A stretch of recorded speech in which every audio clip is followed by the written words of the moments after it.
Wedding Nightmare, written by Susan Specht-Oram, narrated by Robin McAlpine. Chapter 1. Belle. Hurrying between office buildings, a steady breeze brushed past my cheeks. My friend Kitty stopped to chat and I tapped a toe. I had a meeting to run and didn't want to be late. Behind her, Gasworks Park loomed at the north end of Lake Union in Seattle. She smiled. "Have you heard? Ralph and Claire are getting married." I tightened my grip on my leather briefcase. Ralph broke up with me at a restaurant, ignoring the fact we'd already set our wedding date, and I've been seething about it ever since. I suspect he was already two-timing me as he started seeing Claire 12 hours later. My friend touched my arm. "I'm sorry if I upset you. I thought you were over him or I wouldn't have brought it up." I forced a smile, suppressing my building rage. "Oh, I'm fine. I was just thinking about my mom. She's having a hard time these days. But I wish Ralph and Claire the best." We said goodbye and I hurried away, envisioning ways I might possibly ruin their event. It'd be my pleasure to wreck Ralph's carefully crafted life and make their wedding a nightmare. Chapter 2. Meg. The bride, a woman in her early 30s from the city, stomped her foot on the farmhouse wood floor where I catered weddings. Her face was flushed, her freckles stood out, which was not a good look on her wedding day, and she clenched a fist. "I want a spotlight aimed at us when we take our vows." I said, "I'm sorry, but I'm in charge of catering. I'll get someone in events management to talk to you about lighting." She glowered, face red with fury. My eyes flitted around the room looking for help. I hoped she wouldn't keel over and faint or have a heart attack. Motioning with my hands to calm her down, I said, "We want your special day to be perfect. I'll have someone take care of this right away." I took a deep breath to calm myself and counted down the hours until the wedding party would end.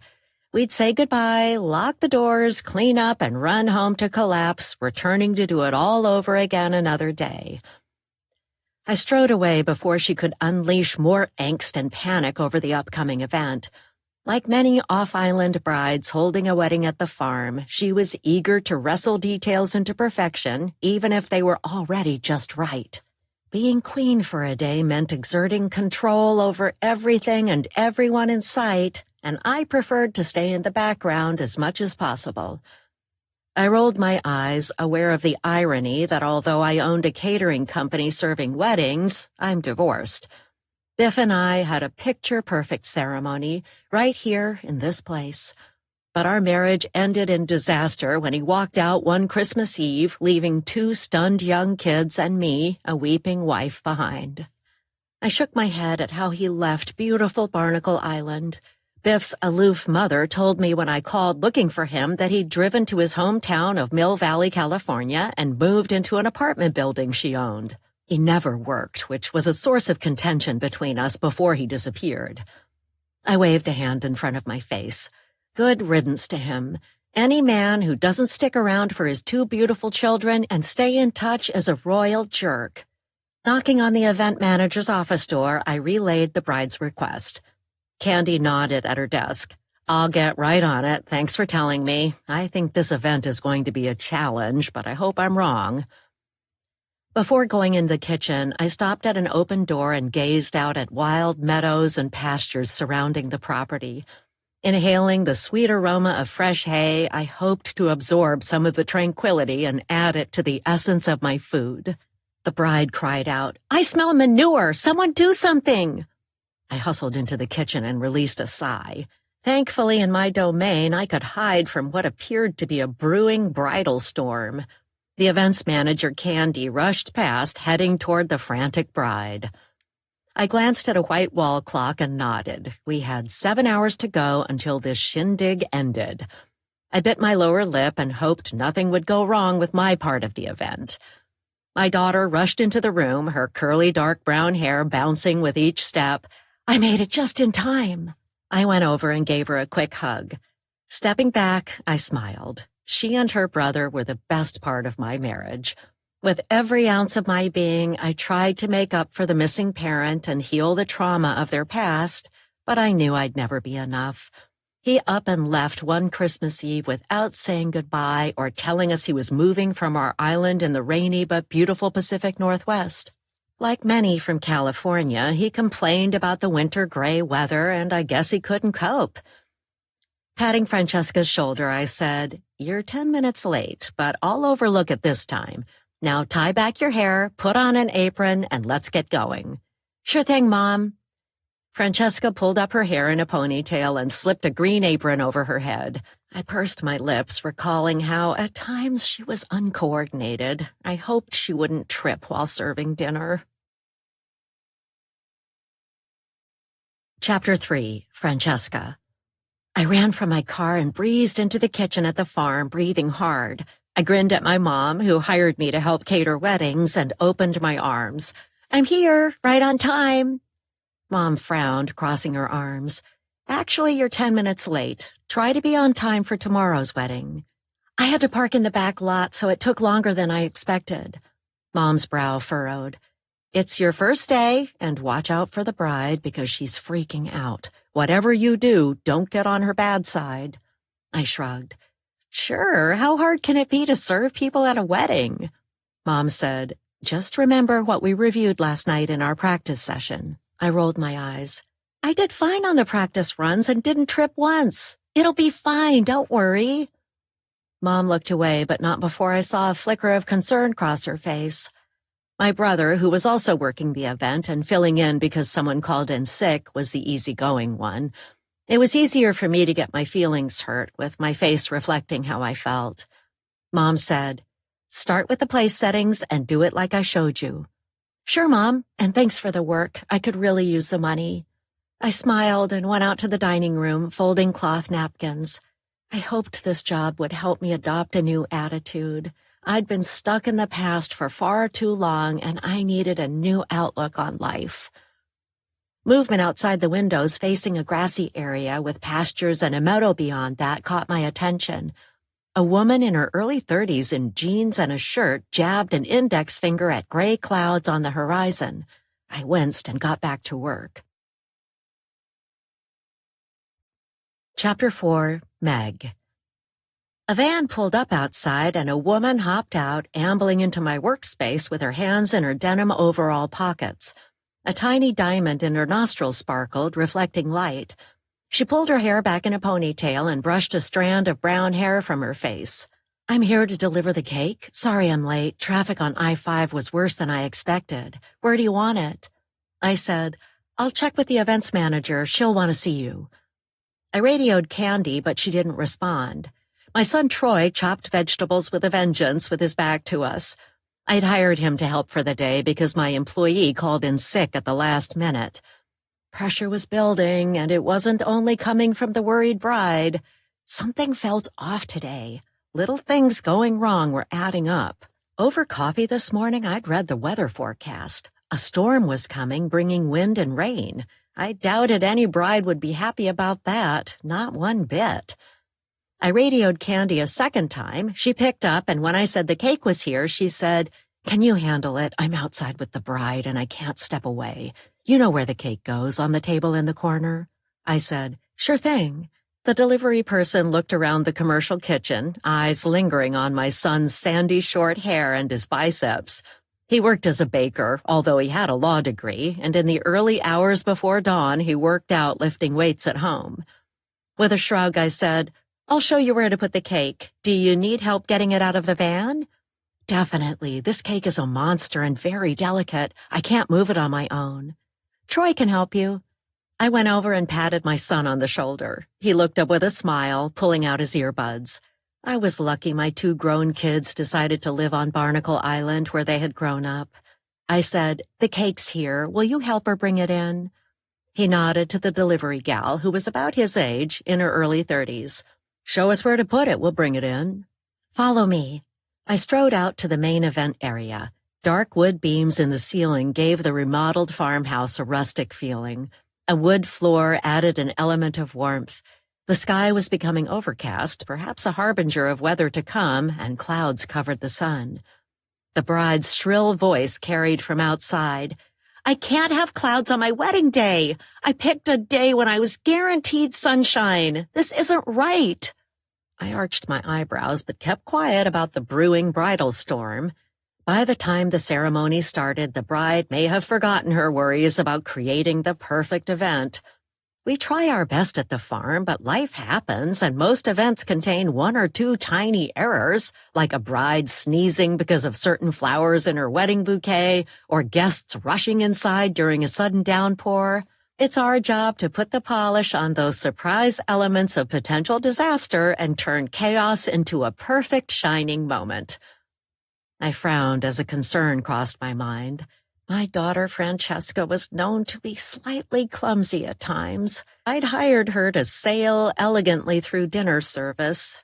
Surely she could carry plates to tables without a problem. I'd even gone so far as to practice at home with her last night, and she passed the test. I told her last night, the power of positive thinking helps. Picture yourself doing it perfectly, and it'll be a breeze. She smiled. Don't worry, waiting tables will be easy and I'll be the best wait person you've ever had. Now I pointed to a table covered with a white cloth in a corner. That's the designated place for the cake, but the bride's nerves are already frayed, so be careful. We don't want one iota of a problem with the cake. Troy said, No problem, Mom, don't worry. This'll be fine. The young woman said, I helped bake it and it's beautiful. They went out to the van, and I nodded to myself. All would be right with the world today, no matter what the weather. My two grown kids were working with me, and we got along, despite their dad ditching us years ago. I watched as Troy and the bakery delivery gal brought in a large sheet cake decorated with a forest setting. A brown stump and green trees graced the edges. On top of that, they added 3 round cakes, each with smaller dimensions than the one below. Reaching up, she added a tall, tilting cake on top. Grinning, she stepped back. I crossed my arms. Well done. It looks like a birch tree in a forest. Troy said, It's amazing. Look how the white bark is peeling off the tree. It's beautiful. The baker beamed. That's what the bride wanted. She asked for a tall birch tree in a forest with peeling bark. I think we nailed it, but it was a challenge. Troy said, It must have been tricky to make it so tall, with part of the tree leaning over at the top. I would have thought it'd slide off or break apart, but it looks fine to me. The baker grinned. Thanks, it was a challenge, and I'm pleased with how it turned out. I said goodbye and turned away, but Troy lingered to chat with the baker. Going back in the kitchen, I smiled. Their shared love of baking might be a bond bringing them together. In the kitchen, I studied the menu. The bride insisted on serving a creamy butternut squash soup and a mixed salad with dried cranberries and fresh farm-grown greens for the first course. She asked for sourdough dinner rolls, which Troy made and brought with him. The bride wanted to replicate her first meal with the groom at a Seattle restaurant near the waterfront. Hauling out a huge stew pot, I added chicken stock, heavy cream, curry spices, and butter, stirring the soup. Sprinkling in ginger, sage, and rosemary, I inhaled the aroma of happiness in a bowl. Weddings reminded me of how my kids and I haven't been very successful in love. Their dad's disappearance left us with our own challenges with trust. I hope this bride has better luck with love than I did. Out of the corner of my eye, I noticed Francesca looking at something, but I focused on my tasks. She didn't need my supervision to set tables, and I had loads of work to do. Chapter 5. Troy. I exchanged phone numbers with the baker, who created a fantastic once-in-a-lifetime wedding cake, and we said goodbye. But I knew I'd probably never contact her. The island seemed like a separate world from the mainland, and I had everything I needed on Barnacle Island, where I grew up. I wouldn't take the ferry or drive over the Deception Pass Bridge to hang out with anyone. In the kitchen, Mom and I seamlessly glided past and stepped around each other, avoiding a collision. We've danced this cooking waltz since I was young, and I helped her make meals. Back then, I was curious and wanted to learn to cook to better understand how ingredients combine to make certain flavors. But I also wanted to lift part of her burden as a single mom. She was tired most of the time when we were growing up. I stopped shredding lettuce and studied Mom's face. Her cheeks were rosy and she glowed with health. She worked hard, and at home, she loved to garden, even in the rain. Nothing stops my mom. My older sister, Francesca, appeared. "I have to tell you something." Mom bumped into Franny's hip and said, "I didn't see you there. Next time, announce yourself when you come in and don't stand where we're working." Franny moved toward the door. "Sorry, I didn't know." I pressed my lips together and hoped this wouldn't be my sister's last day working for Mom. That's the last thing she'd need. When Dad left us, he stole Franny's easy laughter and lighthearted attitude, and I took on the job of protecting my sister's feelings. Dad told us when he dies, my sister and I will each inherit an apartment building and we'll be set for life. That's why I felt fine enrolling in law school and taking on student debt, because I knew I'd pay it off one day. But Franny took the news about our coming into money as meaning she could coast through life, working part-time and living on little until she struck it rich. Mom said, "How do the dining tables look? Is everything set?" Franny frowned. "I set the tables and the bride came in and loved it, but something's wrong with the cake." Mom said in an impatient voice, "What do you mean?" Franny pointed to the dining room. "I think I saw the cake sliding, just barely. The tilted top of the tree might be slightly moving and about to fall down. You know, the tilted part of the cake." Mom's eyes opened wide. My mouth dropped open. The cake baker was long gone and might be on the mainland by now. We couldn't let the wedding cake splat to the floor. No one would forget it, and Mom's catering business would fold. I had to protect Mom's business and the bride's special day. I hurried to the dining room to prevent disaster. A scream rang out. Chapter 6. Claire, the Bride. Gray clouds gathered, and I flung my hands in the air, wailing at invisible weather gods. I picked this date because, according to forecasts, this would be a sunny summer day. I started planning my wedding when I was 5 and practiced walking down the aisle with my best friend, Brandy. We argued about who'd be the bride, and my mother stomped down the basement stairs and burst into my musty bedroom, pointing a finger and telling us to take turns or she'd send Brandy home. I sighed, pulled off my pink tutu, and handed it over for her to wear. I squinted at a dark storm cloud scudding overhead, and a feeling of dread swept over me, giving me the chills. Goosebumps pricked my skin, a breeze kicked up, and I rubbed my arms. One day, when we were on an extended trip in our camper van, Mom packed her things and left. Dad told me we were continuing our adventure, just the two of us. It was fun for a few years, but when I turned 17, I told him our journey was over. I called my maternal grandmother in Seattle and asked if I could live with her. She said yes, and I began a new life in the big city, leaving my nomadic childhood behind. Putting my hands on my bony hips, I frowned. My cousin Lacey sent 2 greeting cards in lavender-scented envelopes. 4 months ago, I received her first missive. She sent a greeting card with a drawing of a tiger on the front, and in the inside she wrote in flowery cursive, writing that she was angry she wasn't picked to be in the wedding party.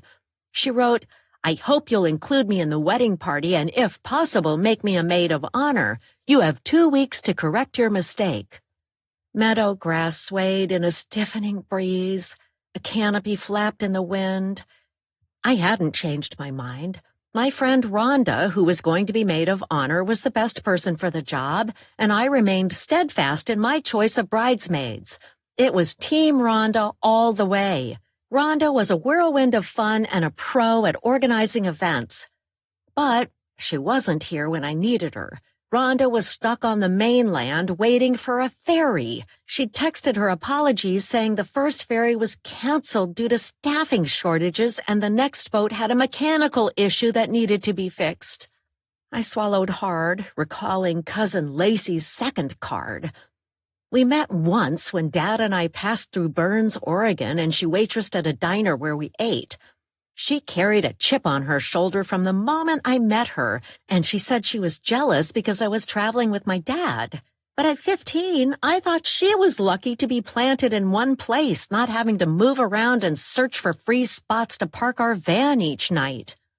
In Lacey's second letter, stuck inside a Mother's Day card, she wrote if I didn't ditch my maid of honor and pick her, or at least put her in the wedding party, I'd learned there were consequences for being rude. I ripped up the card and tossed it in the trash, not wanting a bad omen lingering, overshadowing my hopes for my upcoming wedding. I chewed on my lip because her words worried me. What if she showed up at my wedding and ruined it? But no one would be that cold-hearted and deranged. Shaking my head, I sauntered into the dining room to be sure all was ready. Even though the farm had an event planner, I wanted to be on site and make sure everything was just right. Rolling over miles of paved roads in the van with Dad, I dreamed of this day. I'd wanted to live in one place with someone who loved me, and I found that in my best friend of a fiancé. I told Ralph to stay away from the farm today until I texted him to say all was well, and I was getting ready in the bridal suite. Gliding into the dining hall, I nodded at the pristine white cloths covering long tables and bunches of fresh-cut lavender in pewter vases. "Great job," I said to a catering person whose dark curly hair was up in a ponytail. If she hadn't pulled back her hair, I would have told her to wear a hairnet, because no way would I allow a stray strand of hair to appear in my guests' food. Nothing gross and disgusting would happen today because I'd made sure it would run smoothly. Turning to my marvelous wedding cake, I grinned. But a slight movement caught my attention.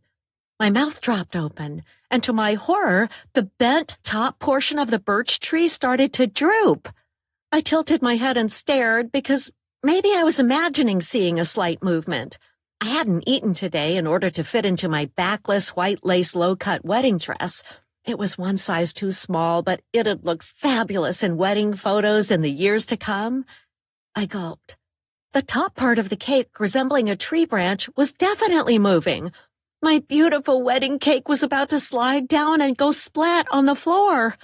My heart raced and my hands went cold. I screamed at the top of my lungs, "Someone help! Come quick! The cake is falling!" Chapter 7, Francesca. I ran toward the dining room following my brother. It crossed my mind that maybe I wasn't well suited to catering. Unlike my brother Troy, I wasn't intensely on task or engaging with strangers. I'm more of the take-it-easy kind of person who wanders through life, but I need this job to pay my rent, so I'll stick it out.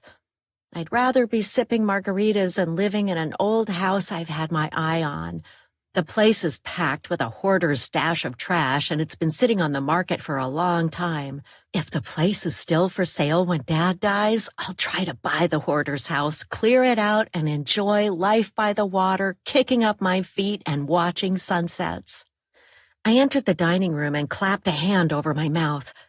The top of the tall cake, resembling a leaning tree, was starting to slowly slide. Gravity was doing its job, pulling down the top-hanging branch with peeling frosting bark toward the floor. The bride pointed with a trembling finger. "The cake is sliding! Please stop it before it's too late!" Troy rushed over and gently lifted the front of the cake about 2 inches, and the tilting tree became still. Troy said, "Find something to stick as a wedge under the front of the cake." Mom looked around, flustered. Wanting to be helpful, I said, "I'll find something." I hurried in the kitchen, grabbed a wooden cutting board, and took it to Troy. I said, "Mom, okay if we use this?" She nodded. "Fine, do it now before the top of the cake falls off." The bride bit her lip, wringing her hands. "Please fix it. Do something." Troy said, "Franny, tuck it under while I hold it up." I slipped the board under the front of the cake, and he let go. We stepped back, and everyone in the room issued a collective sigh. Mom said to the bride, "The cake should be fine now, but don't let anyone dance or stomp on the floor near the cake until the top layer is removed and it's cut." The bride said, "I was very particular about how the cake should look, and I insisted the baker follow my drawing exactly. but we almost ended up with a mess because of my design. What a disaster that would have been. With a nod, I considered how we sometimes squeeze life's moments hard, seeking control, but crush a serendipitous moment or creation by somebody else. I patted my brother on the back. Good job. You saved the day like you always do. He blushed and scratched his stubbled chin. Anyone would have done what I did. Mom chimed in. Great work. We got here just in time. Too bad the baker wasn't here to see what happened. The bride's phone rang and she walked outside. Mom said in a low voice, I guess the customer isn't always right. Not when designing a one-off wedding cake. A middle-aged woman wearing an events manager name tag with the name Candy and a navy blue pantsuit strode in. She ran a hand through her short blonde hair and said in a low voice, I thought I'd seen it all before, but this bride takes the cake. Mom nodded. We almost had a wedding cake disaster, but it's fixed. Make sure the guests know not to stomp on the floor or dance near the cake until we serve it.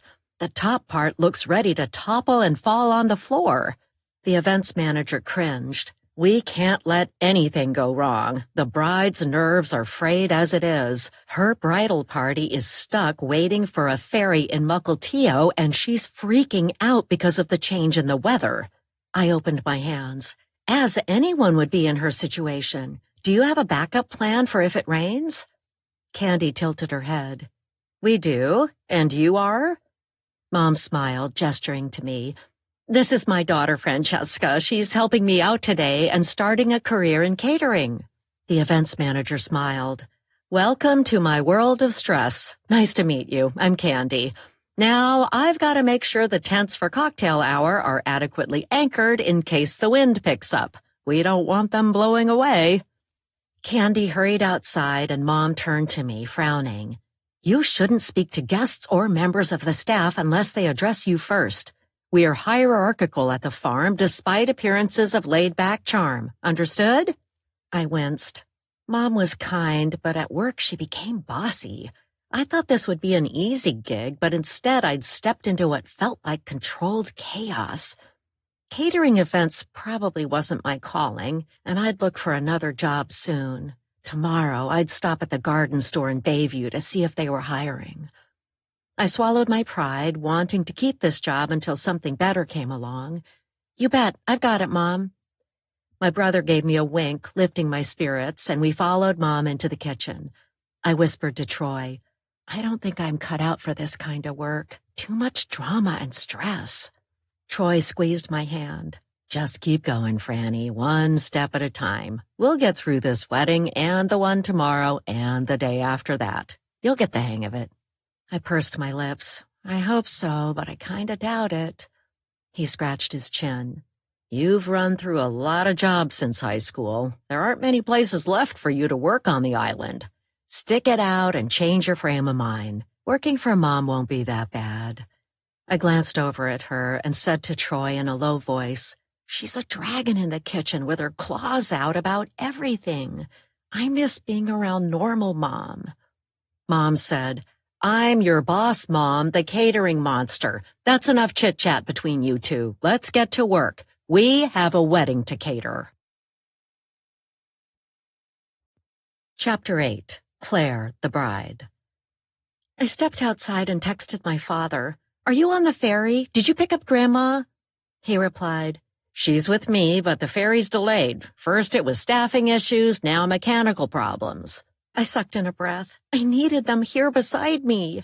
They'd be a calming force in the face of the cake drama and the change in weather. I wanted them as a buffer to fend off Cousin Lacey if she showed up. I gritted my teeth. I never should have invited Lacey in the first place. That's when the trouble started. Did she put a curse on the wedding with her negative attitude? My hands trembled with worry about her vague threats. I texted Dad. Have you heard from Lacey? I hope she won't show up. Nope, not a word. I chewed on my lower lip. Can you drive around and over Deception Pass Bridge and skip the ferry? We only have 3 hours until the wedding. Too late for that. We'll stick with the original plan. They'll get it fixed in time. I hope so. Love you, Pumpkin. Stay calm. We'll be there as soon as we can. My throat closed tight with tears. I shouldn't have picked a venue on an island for my wedding. I shouldn't have assumed it wouldn't rain. I should have told Dad and my bridesmaids to drive north and take the big, beautiful old bridge instead of relying on the state ferry system. I swallowed tears and typed, "Love you too." Slipping the phone into my pocket, I sighed. At least my soon-to-be husband was on Barnacle Island. Of that, I was sure. I wouldn't text or call Ralph about my troubles. I'd turn this impending fiasco into a day mirroring my long-held dreams, even if I had to strangle every iota of the event into submission. Rain drizzled down, getting my hair wet. I groaned and put my hands over my head, running toward the farmhouse. I thought friends and family would swarm around the place early, but I was alone without a single friendly soul in sight. Chapter 9. Candy, Events Manager. The bride stood in the dining room studying the cake. I said, "Don't worry, we'll watch it like a hawk. Nothing will happen to it."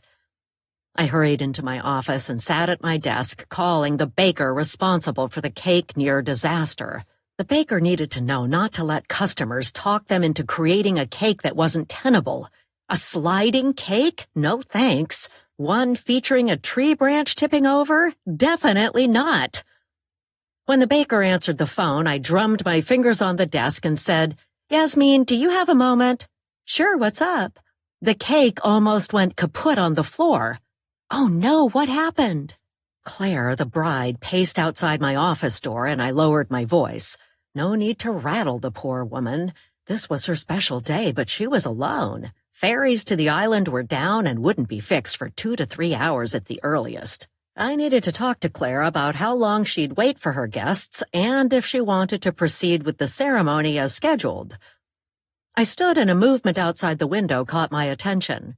A red-headed woman in her early 30s skulked around the back of the building, crouching low, hunched over and wearing a black hooded cape. Her thick red hair flowed down to her waist and swayed as she moved. Clearing my throat, I said to the baker in an urgent, low voice, "The top part that tilts was sliding down. We propped up the front of the cake, so it's okay for now. Maybe next time use a simple, traditional design so we don't have to worry about it falling on the floor." Yasmin gasped. "I'm sorry about that. Yes, I'll keep that in mind in the future. Do you want me to come back and fix it?" The bride knocked on my door and stepped inside my office, waving at me and flashing a tense smile. I said, "No, I think we've got it under control, or at least I hope so." Yasmin said, "Good, because I'm about to drive over Deception Pass Bridge and didn't exactly want to turn around. The ferry system is having problems, so I'm driving to Seattle." We said goodbye and hung up, and I stood smiling widely at Claire, the poor abandoned bride. Things weren't going her way today, but I'd do everything I could to bring her joy. She and her fiancé Ralph had spent a bundle on booking the farm for her wedding, and she deserved to have the best day possible. I'd leap over tall buildings to deliver the experience she wanted. I said, "I'm glad to see you. I have unfortunate news about the ferry system, and we need to discuss delaying the wedding ceremony, the cocktail hour, and dinner and dancing." Her face went pale, and she gnawed on her lower lip. With a nod, she said, "I heard about the delays, and I'd like everyone here before I walk down the aisle, and it's raining, so we need to move it inside. What's your best guess about when everyone will get here?" I crossed my arms and sighed. Sadly, it may take people 3 hours or more to arrive. We just don't know at this point.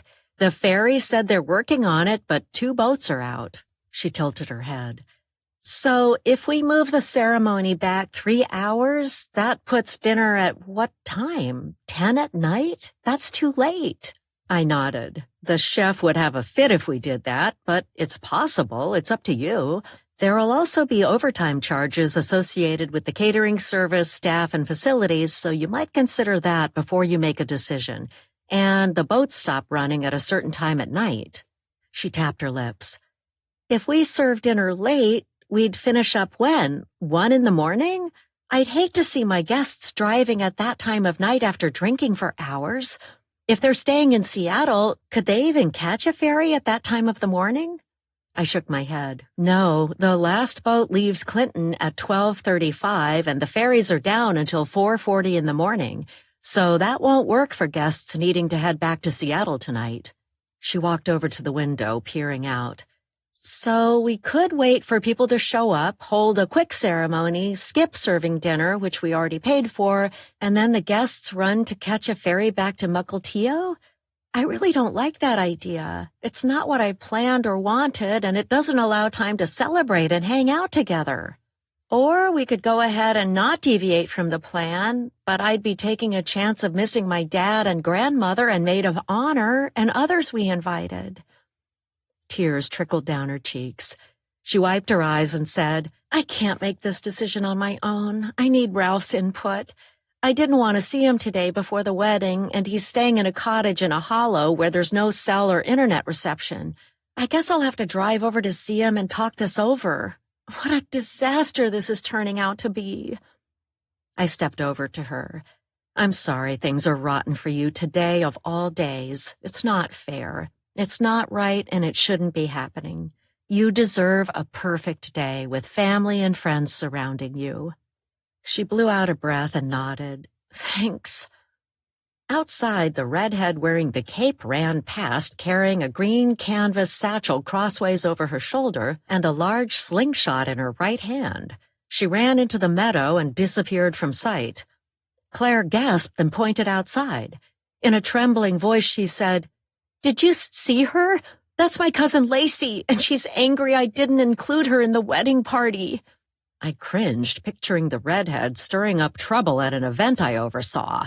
I'd be in trouble if the redhead ruined Claire's wedding. Our brand specialized in offering a serene, satisfying experience, and that's why brides recommended the farm to their friends.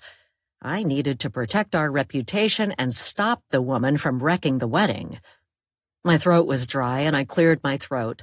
Would you like me to call the police and they'll ask her to leave? We don't want her disturbing the peace on your wedding day. She tapped an index finger to her cheek. I have an idea.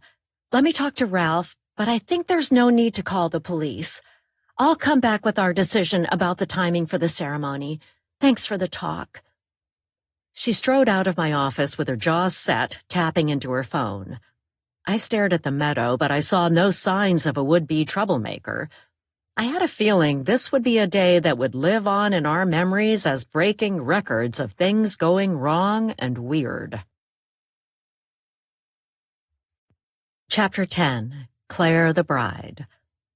I hurried out of the event manager's office and stopped in the dining room for a moment to check on the cake before going to see Ralph. Rain pattered against the window panes. I stood back and studied the cake to make sure it was stable, the way my husband-to-be and I are meant to be. I tapped my foot, keeping time with my racing heartbeat. My careful plan was tossed aside because of canceled ferry boats.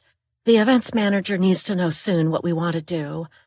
I whispered to myself, this is not how I wanted today to go, and it's bad luck. I hope this is the last of our problems.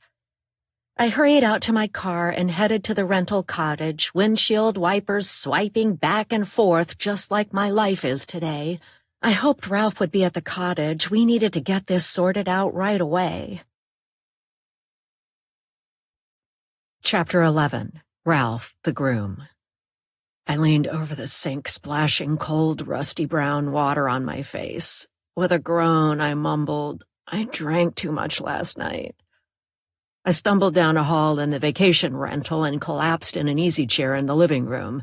Scratching my wrist, I said to my best man, Mac, we shouldn't have tied one on so late last night. I'm still drunk. He grinned, showing his crooked front teeth. Make a note for the next time. We're wiped out, but it was worth it.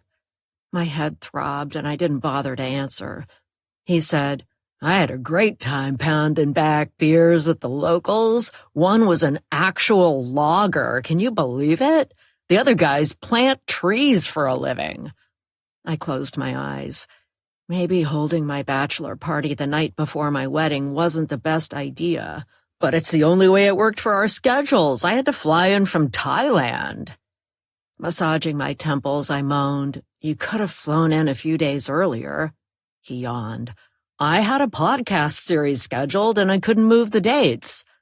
I frowned, feeling surly. I'd been the one to pay for our party last night. Acid churned in my gut. "I gave you 11 months' notice." He snored and I drifted off into dreams. Max snorted, waking me up. I stretched my arms and smiled, looking around the cottage I rented on a dirt lane. Today was going to be the best day of my life because I was getting married. But then I remembered my former girlfriend who pushed and prodded until I invited her. I frowned and hoped Belle wouldn't make it to the island to attend the wedding. Maybe the ferry cancellations would keep her away. I chewed on my lower lip. If she did show up, I hoped she'd behave herself and not make a scene, because I got the distinct impression she was angry at me for how I broke up with her and jumped into going out with Claire hours later. If she knew the truth, she'd be flamin' angry with red-hot rage pouring out of her mouth, but she'll never find out what really happened.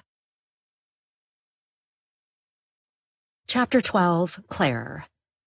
Driving on a paved 2-lane road under a canopy of tree branches, I turned on the radio but only heard static. Rain drizzled down and I flipped on the wipers. Going along winding Sills Road should have soothed me, but my gut churned with acid. I braked and turned right on dirt road, following a lane that dipped down into a dark hollow. On my right, a chalet-style home squatted on an acre of land. On my left was the cute cottage Ralph rented for our honeymoon. He was crashing there with his best man after having the bachelor's party last night at a local bar on the island. I frowned. Mac was a bad influence on Ralph and probably kept him up too late drinking.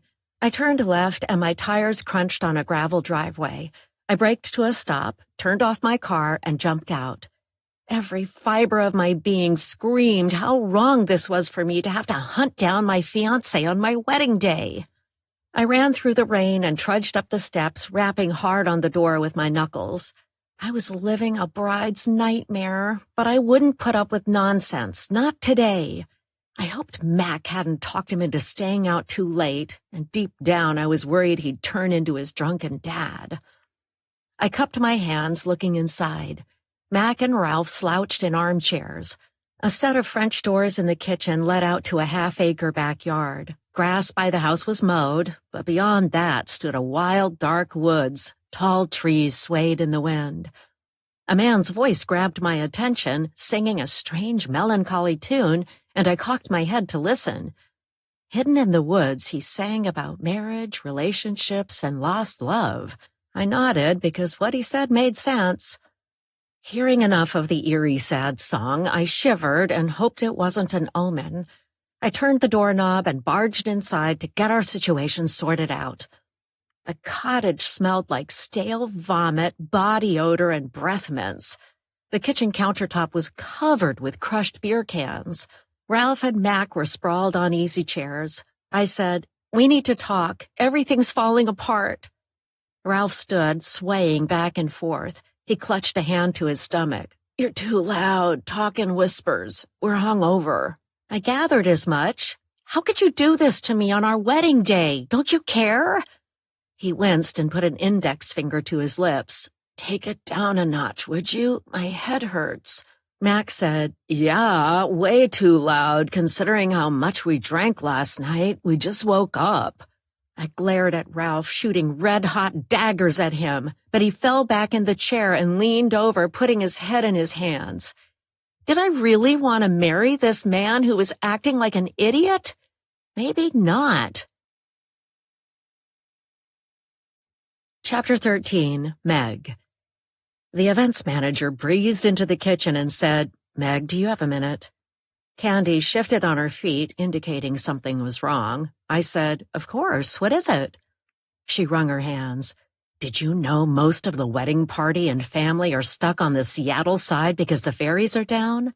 I threw a dish towel at the sink and swore under my breath. Shaking my head, I said, "It's always something, isn't it? All the planning in the world goes down the drain and we can't give them the perfect wedding they wanted. She grew silent and I said, "Wait, are you saying dinner will be delayed?" She nodded. "I think so. The bride is thinking about it." "How late are we talking about? 20 minutes? If so, I can work with that." She shook her head. "There's a small chance she'll want to move the dinner much later. I'm waiting to hear her decision, but I wanted to give you a heads up just in case. Or they might run on schedule and do the ceremony with very few people. It's her choice." I said, "Thanks for letting me know, but I don't like it, not one bit." "I figured you'd feel that way. I'll let you know what she decides as soon as I hear from her." "Where is she? Maybe I can talk with her and help her decide." Candy opened her hands and shrugged. "She left. She drove away, and I have no idea where she is." Turning to my son and daughter, I said, "Now you can see how crazy this job is. Catering is not for sissies." Troy laughed. "Franny and I are tough. We can handle it, right, sis?" She grinned and swatted him with a dish towel. "Right." I opened the fridge, letting cool air waft over me. This day was not working out how I pictured it. I didn't want to work late on a bride's whim because the ferries were 3 or 4 hours late. I deserved to get some rest tonight before hopping on the hamster treadmill tomorrow for the next big event. Francesca came over. "Mom, what are you going to do if they want dinner served starting at 10 o'clock? I slammed the fridge door closed and sighed. I'll try to talk them out of it. Chapter 14. Claire. I threw my hands in the air and said, "Mac, would you please leave us alone for a few minutes?" Mac rose and stumbled out of the room, heading toward the bathroom. I sat in an armchair and leaned forward, searching Ralph's face for a glimpse of the man I had wanted to marry. The happy times we'd shared in this cottage near the beach came flooding back. One night we played gin rummy and drank vodka gimlets, laughing so hard my stomach hurt. But our moods shifted and soured when a neighbor knocked on the front door at 10 at night telling us we were too loud, which was weird. Now I said in a soft voice, "What's going on?" Ralph winced. "I'm still drunk. I'm queasy and lightheaded. We partied too hard last night." I cocked my head. We were on an island where most places closed early. I'd expected them to have a few beers and call it a night. "Did you go to Penny's?" He barely nodded. "Yeah, we bought beers for the locals and shut the place down." My eyebrows shot up, picturing the dim, seen-better days bar on Highway 20. It was short on charm, but the only place open late on the south end of the island. Given how it was his big night to blow off steam before getting married, I softened my hard heart, but couldn't help saying, "Aren't you afraid of turning into your dad?" He groaned. "Yeah, you know I am. I just went a bit overboard is all, but it doesn't change the fact that I want to marry you." I nodded and reached over, patting his hand. "I'm superstitious, and we weren't supposed to see each other before the wedding, but we have a decision to make. That's why I drove down here." He leaned back, closing his eyes. "We already made all the decisions. I'm glad that's over. What a huge hassle planning a wedding turned out to be. Who cares about the colors of the napkins? I don't. And the cake? What a headache that was, finding a baker who'd make a cake in the shape of a tilting birch tree," he groaned. I sprung out of my chair, sizzling with irritation at how we were on opposite sides of an emotional planet this afternoon. Pacing the floor, I felt like a parent to my future husband by being the responsible one. I pointed a finger at him. "The ferries are running late, like by 3 hours or maybe more. My dad and Grandma and Rhonda and the bridesmaids will be 3 hours late, if we're lucky." Ralph opened an eye. "Who was there with you at the farm?" I opened my hands. "No one. It's my wedding day and I've been all alone, making sure everything looks right." He waved a hand in front of his face. "No one cares about that. Only you do. Let it go. That's why they have an events manager on site." I clenched my jaw. Our different outlooks on the world were grating on my nerves today. He was laid back and easygoing, while I was more of a control freak, needing to make sure all was in order down to the last detail. My hands-on tendency worked well in my career, but had been a fatal flaw in personal relationships. I was doing my best to throttle back on my needing to control every iota in my sphere of influence, but I was addicted to overmanaging after living in chaos growing up in a camper van, always moving around. I cleared my throat. We were two flawed individuals about to tie the knot, and I intended to carry through and marry him. He put up with my foibles, and I'd return the favor. We just needed to keep laughing together. Someone rapped hard on the front door, and I turned to see the pesky neighbor who came over one night when Ralph and I were playing cards and told us to tone it down. Going to the door, I glanced out at slanting rain pouring down, forming puddles on the dirt road. I blew out a breath. I just had to make it through the next few hours. Then everything would fall into place and my new life would begin. Chapter 15. Duke. I paced back and forth in my living room, scowling and looking over gray water toward Port Townsend. I was fed up with tenants coming to the rental cottage down the lane and crowding out locals like us.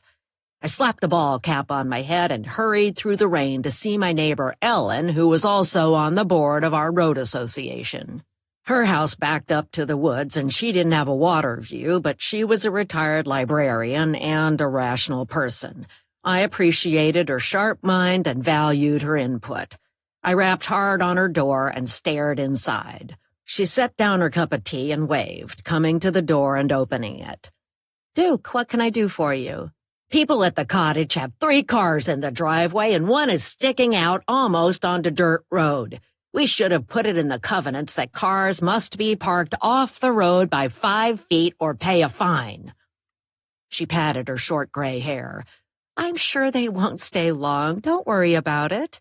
I frowned. "I'll make a motion at the next road association meeting, and I hope you'll back me up." "Fine, I'll do that." I jabbed a finger in the air as raindrops pelted down. "We also need to add an amendment prohibiting short-term rentals. I'm fed up with people popping in for a few nights and driving off in a hurry, breaking the speed limit and ruining the road." She sighed. "We've discussed this before. It's too late to stop the cottage owner from renting it out on a short-term basis. You've got to let it go." I whooshed out a breath. "I'm not ready to do that. This was a peaceful place to live before the cottage was built and when the lot was vacant land. Now look what we have to deal with. People coming and going, increased traffic on the road causing wear and tear that we'll have to pay to fix. This is a fight I won't give up." "It's a losing battle, in my opinion." My hands clenched. "We'll see about that. I'm going over there to talk to those short-timers who are invading our hollow." "Don't be aggressive. We don't need the police down here again." Rolling my eyes, I recalled the last time I threatened a renter in the cottage. A young man with an inch of growth on his chin wore creased khaki pants and clean hiking boots, screaming city slicker. His flashy red convertible made me seethe with envy. When I spoke with him, he called the cops, who issued me a warning. Before I moved here, I was fired for hitting a patient in a Seattle emergency room, but that was ages ago, and I've learned to control my temper. I shrugged. "I'll be my most charming self. See you later." She closed the door, and I stomped down the lane past my house and took a right on dirt road, stomping over to the first house on my right. Tenants in the cottage slid and stomped down the steep trail to the beach we locals maintained without regard for the hours we put in installing rope handholds and clearing brush. I smiled. During our last quarterly work party, I convinced the others to leave a patch of poison oak. We locals knew to avoid it going down to the beach, but the short-term renters had no idea. They'd itch and scratch and leave early, not coming back. Distracted, I stepped in a puddle and swore. I'd emailed and called the cottage new owner, but she never got in touch with me. All I'd asked was for her to shutter the place as a rental and give it to the road association for a clubhouse. We'd use the land for a park.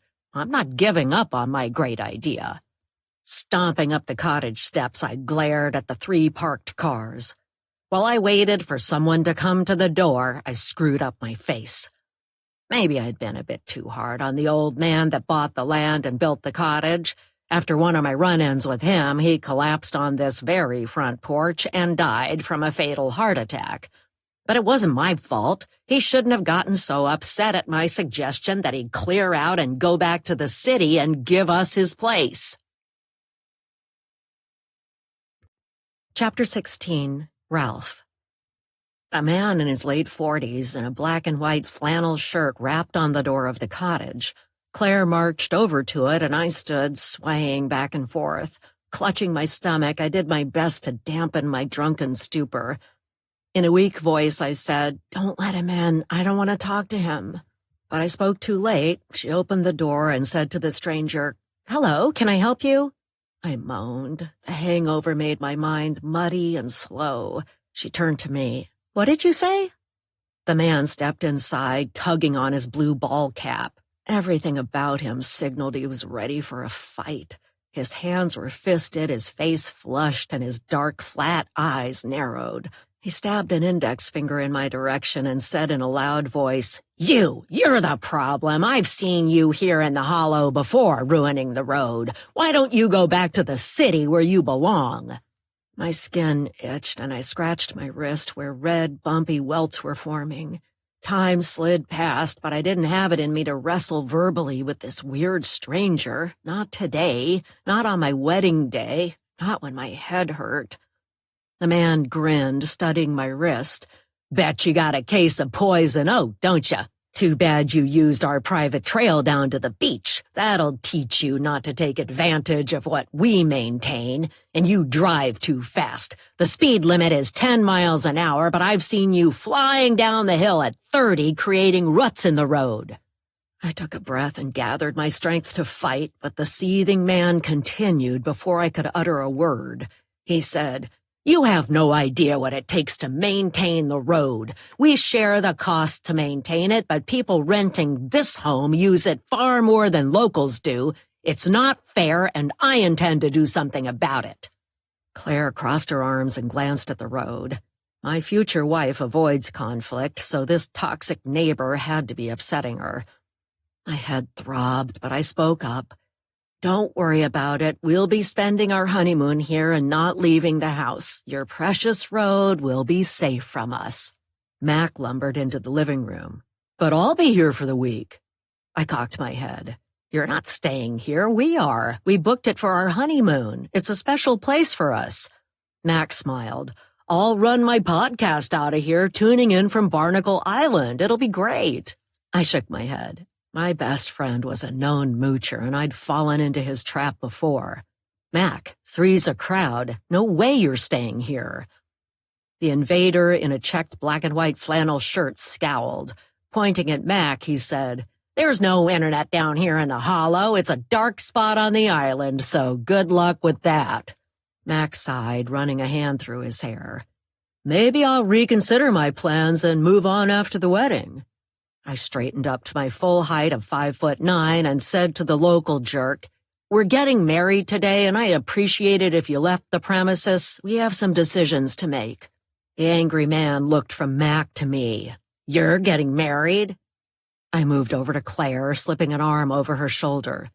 "Claire and I are getting married at the farm. We picked it because we have fond memories of staying here at the cottage on Barnacle Island."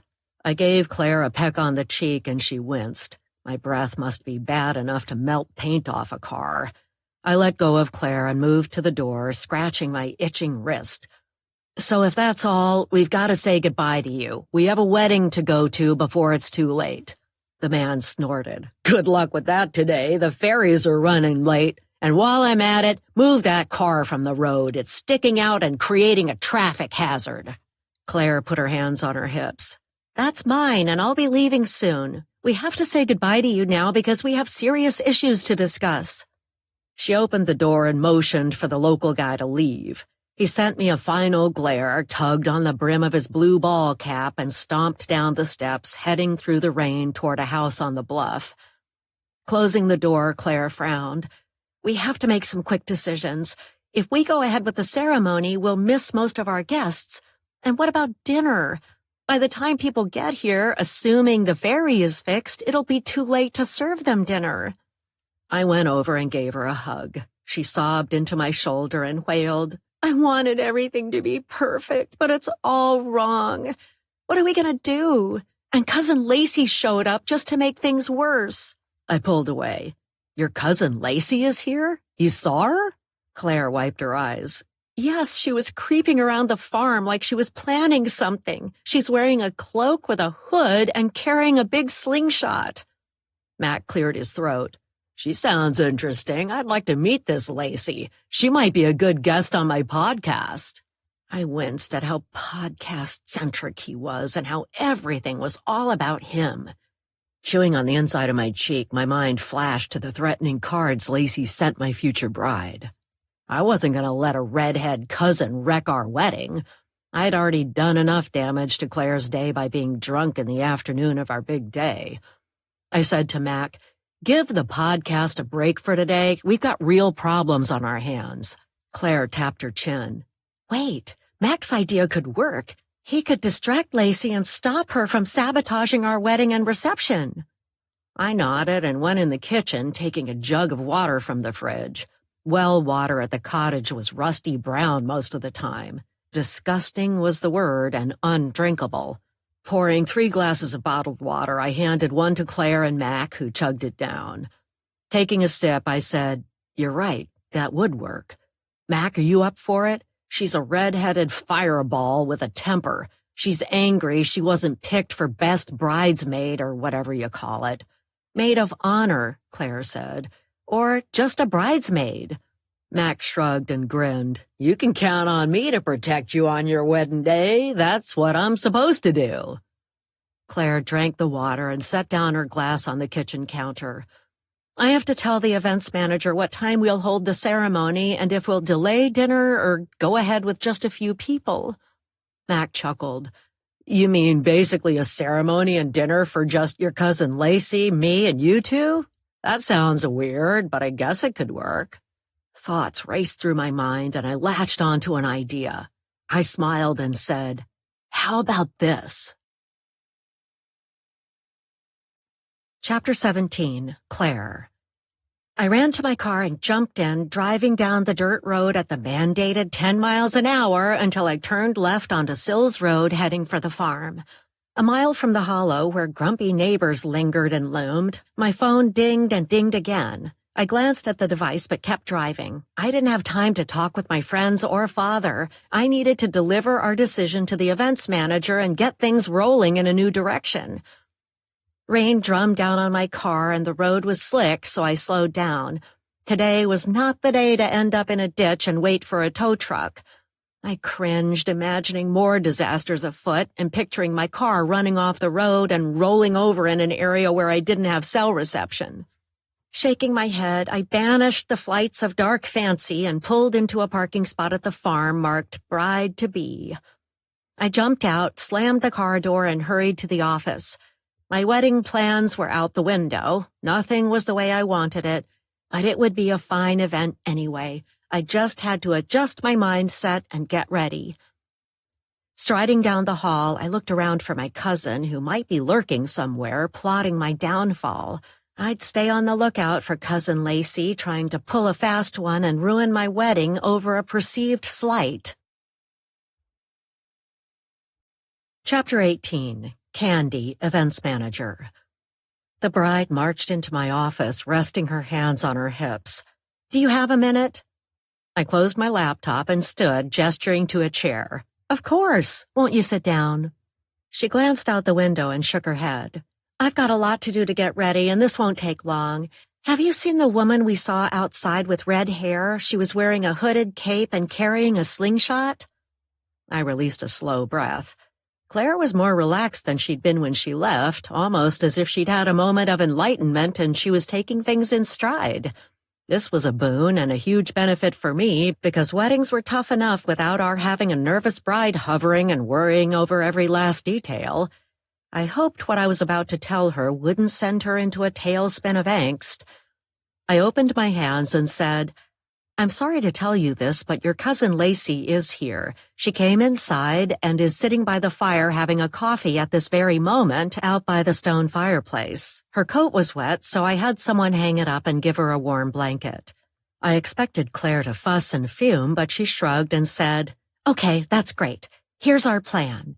I grabbed a pen and pad of paper, jotting down notes and nodding. It was an odd approach, but fitted the circumstances. "That's good. We can make it work."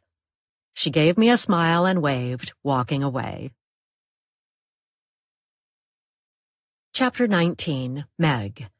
Bending over a stainless mixing bowl, I stirred the blue cheese dressing I'd made using my secret recipe. Chunks of blue-veined cheese stood out, and I glanced over, smiling at my 2 grown children. It was a comfort to have Francesca and Troy helping me cater the event, and I enjoyed having them around, despite my doubts about my daughter fitting in. But so far, she was working hard, washing pots and pans at the sink. The bride appeared and cleared her throat. "Hi, sorry to bother you, but could I please get a cup of coffee?" My eyebrows shot up because not long ago I saw her run out in the rain to her car and drive away, but here she was with messy brown hair, looking relaxed and at ease. Something must have happened while she was gone. I'll ask Candy what decision was made about the timing for dinner. I'd rather Candy be the go-between and buffer, so I won't ask Claire. She has enough on her mind. I set the spoon in the metal mixing bowl and it clanked against the side. "Yes, we'd be happy to do that for you." She smiled, showing brilliant white teeth. "That'd be great." I turned to my son. "Troy, will you get Claire a cup of coffee, please?" From her position at the sink, Francesca wiped her face on her sleeve. "I can do it." Recalling how she could sometimes be clumsy, I said, "Thanks, but Troy'll do it. I need you washing dishes. You're doing a great job." To the bride, I said, "Would you like something to eat? You must be famished." She beamed. "What do you have? I'm starving." I reeled off choices, counting on my fingers. "I can make you a cheese plate with crackers, gluten-free if you'd like, or a charcuterie board with sliced meat, or a hummus platter." She tapped a finger to her gorgeous full lips. I swallowed with envy, recalling when estrogen coursed through my body, making my skin glow. I'd been young once and a bride, but time had marched on, leaving me a shell of the woman I was in appearance, but wiser from life's lessons. Claire said, "It may sound strange, but what I'd really like is 2 scrambled eggs and a piece of toast. Can you do that? I'm sorry to impose when you're so busy." I grinned. I'd bet the poor girl was withering into nothing, almost evaporating before my eyes from a rigid pre-wedding diet. I'd seen it many times. Last week, a bride fainted during her wedding ceremony. And then we've had drunk grooms who imbibed too much the night before. One passed out twice before saying his vows, so they propped him up in a chair and he keeled over, falling on the floor. Oh, the stories we could tell. "Yes, I'd love to do that for you. Is it all right if I use butter?" She said, "Slather it on. After the day I've had, I want to ditch the diet. I could eat the entire birch-tree cake all by myself." Her stomach growled and she covered her mouth, giggling. Troy handed her a large mug of black coffee, saying, "Do you take cream or sugar or artificial sweetener?" She shook her head. "No, thanks. This is all I need for now. Why don't you make the eggs and toast for 2 of us and bring it out to the fireplace? I'll be sitting with my cousin, if she's still there, that is." She walked away holding the mug, and when she turned the corner and was out of hearing range, I said to Francesca and Troy, "Sounds mysterious what's going on. I'll check with Candy to see how the schedule looks and when dinner will be served." Chapter 20, Francesca. I wiped my sweating brow on my sleeve and let out a sigh. Catering and helping in the kitchen was far more work than I'd anticipated. Mom and I practiced me carrying plates of food and bowls of soup last night, but there's far more involved, like scrubbing pots and pans, than I'd imagined when I took this job. When the bride asked for a cup of coffee, I spoke up, wanting to help. "I'll get that." But a flash of fear crossed Mom's face before she wiped it away. She said, "Keep washing dishes. I need you doing that. Your brother can get it." I went back to scrubbing a huge frying pan that weighed 10 tons. My wrists ached. My shoulders were tight. I turned off the water and stretched for a minute, wondering if I'd ever be a bride one day walking down the aisle. I tried to picture my estranged father walking me down the aisle, but shook my head. I hadn't seen him in years since we visited, and he took my brother and me to Rodeo Beach near Mill Valley in California. But that was many years ago, and we rarely spoke. The bride asked for scrambled eggs and toast, and I smiled. My stomach gurgled. I'd skipped breakfast and lunch to get here on time. When the bride marched away, carrying her mug of coffee like it was a well-won prize, I sidled up to my mother. "Would you make me some eggs, too? I'm hungry." Mom frowned. "Did you eat anything today?" "No, I was in a hurry and didn't have time." She shook a finger at me. "You can't run on empty in this job. You've got to put fuel in the tank to have the stamina needed to work in catering." I cringed. Mom's work was daunting, and I doubted I wanted to join her long term. A job in the garden store was looking better than ever, although my catering gig had barely begun. She said, "Fine, I'll whip up the bride's food and then make you and your brother some if he wants." Troy said, "Yes, please, I'm starving." I smiled. "Thanks, Mom. You make the best scrambled eggs. I'll get back to washing dishes."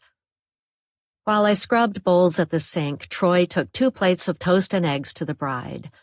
He came back in the kitchen and tapped my shoulder, saying in a low voice, "There's some weird family dynamics going on by the fireplace now. It's like the bride and her cousin haven't seen each other in forever, but they're arch enemies." My eyebrows shot up and I turned off the water, wiping my hands on a towel. We know about strange family dynamics. We're experts and could write a book on the topic. Mom called out from the stove where she was cooking scrambled eggs. "What are you two talking about?" Troy shrugged. "Weird families like ours." Mom cocked her head. "What do you mean? We're normal like everybody else."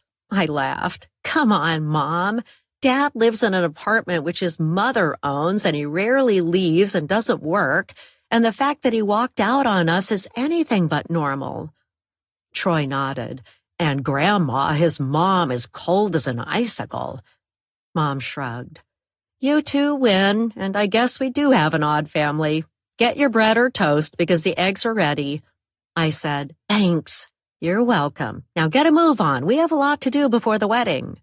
The 3 of us sat hunched over on bar stools in the kitchen, eating the best eggs in the world. I groaned with my mouth full, chewing. The eggs tasted of salt and pepper, a hint of cayenne, fresh chopped parsley, creamy butter, and a dash of milk. Soon our plates were clean and my belly was full. All I had to do was get through this event and look for other work. Now that I was here, I realized it wasn't a good fit. Mom would understand if I quit. I was sure of it. Chapter 21. Troy. I gathered Mom's and Franny's plates and placed them in the dishwasher along with mine. That was delicious. "Okay, what's next? What would you like me to do?" Mom said, "I'll go talk with the events manager about the program. Troy, why don't you check on Claire and her cousin, see if they've finished eating and if they'd like a croissant or anything else." Franny frowned. "What about me? What should I do?" Mom pointed to the sink. "Keep washing dishes, dear. There's still a stack for you to tackle." Franny said, "Why does he get to do the fun jobs and I have to wash dishes?" Mom said, "Because he's helped me before and you haven't. He knows what he's doing in the kitchen and he's good with customers." Franny pouted. "Are you saying I'm not?" Mom threw up her hands. "Listen, enough of this. I'll be right back." Chapter 22. Cousin Lacey. Pulling a blanket tight around my shoulders, I shivered by a blazing fire on a rainy afternoon.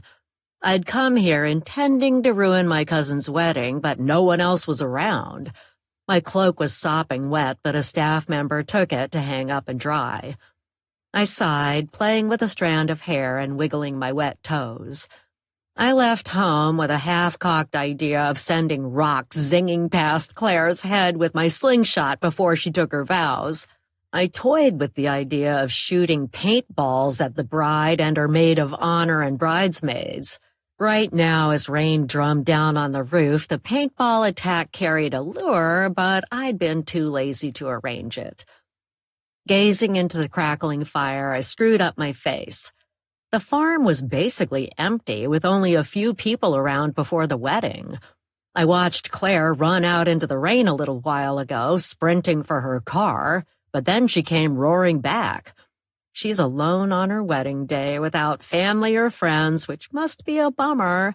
I'm almost starting to feel sorry for her. A smile spread across my face, thinking of how I managed to locate Claire's missing, no-good mother who left Claire when she was a girl. I was so angry Claire didn't pick me to be in her bridal party that I wanted revenge. And the best way I knew to ruin her wedding was to dredge up her long-gone mom. Just wait until Kendra shows up. Won't that be a surprise? I flinched when my cousin Claire came into the room carrying a mug of coffee. I didn't expect to see her in the public area wearing street clothes. She had a bride's glow about her, with rosy cheeks. Claire said, "Hey, okay if I sit with you? I could use the company. No one else is around." I gestured to a brown leather armchair. "Sure. Bummer, right? The ferry problems are ruining your wedding plans." Claire sipped her coffee and gazed at the fire. "I'm learning a lot today about letting go and enjoying what happens. This is the craziest wedding I've ever attended, and it definitely is not going according to plan." She shrugged and went on. "But it doesn't really matter, does it, how I feel? Because no matter how hard I've tried to wrestle this wedding into submission, every iota is spinning out of control. The cake is sliding, for one thing. Did you see it?"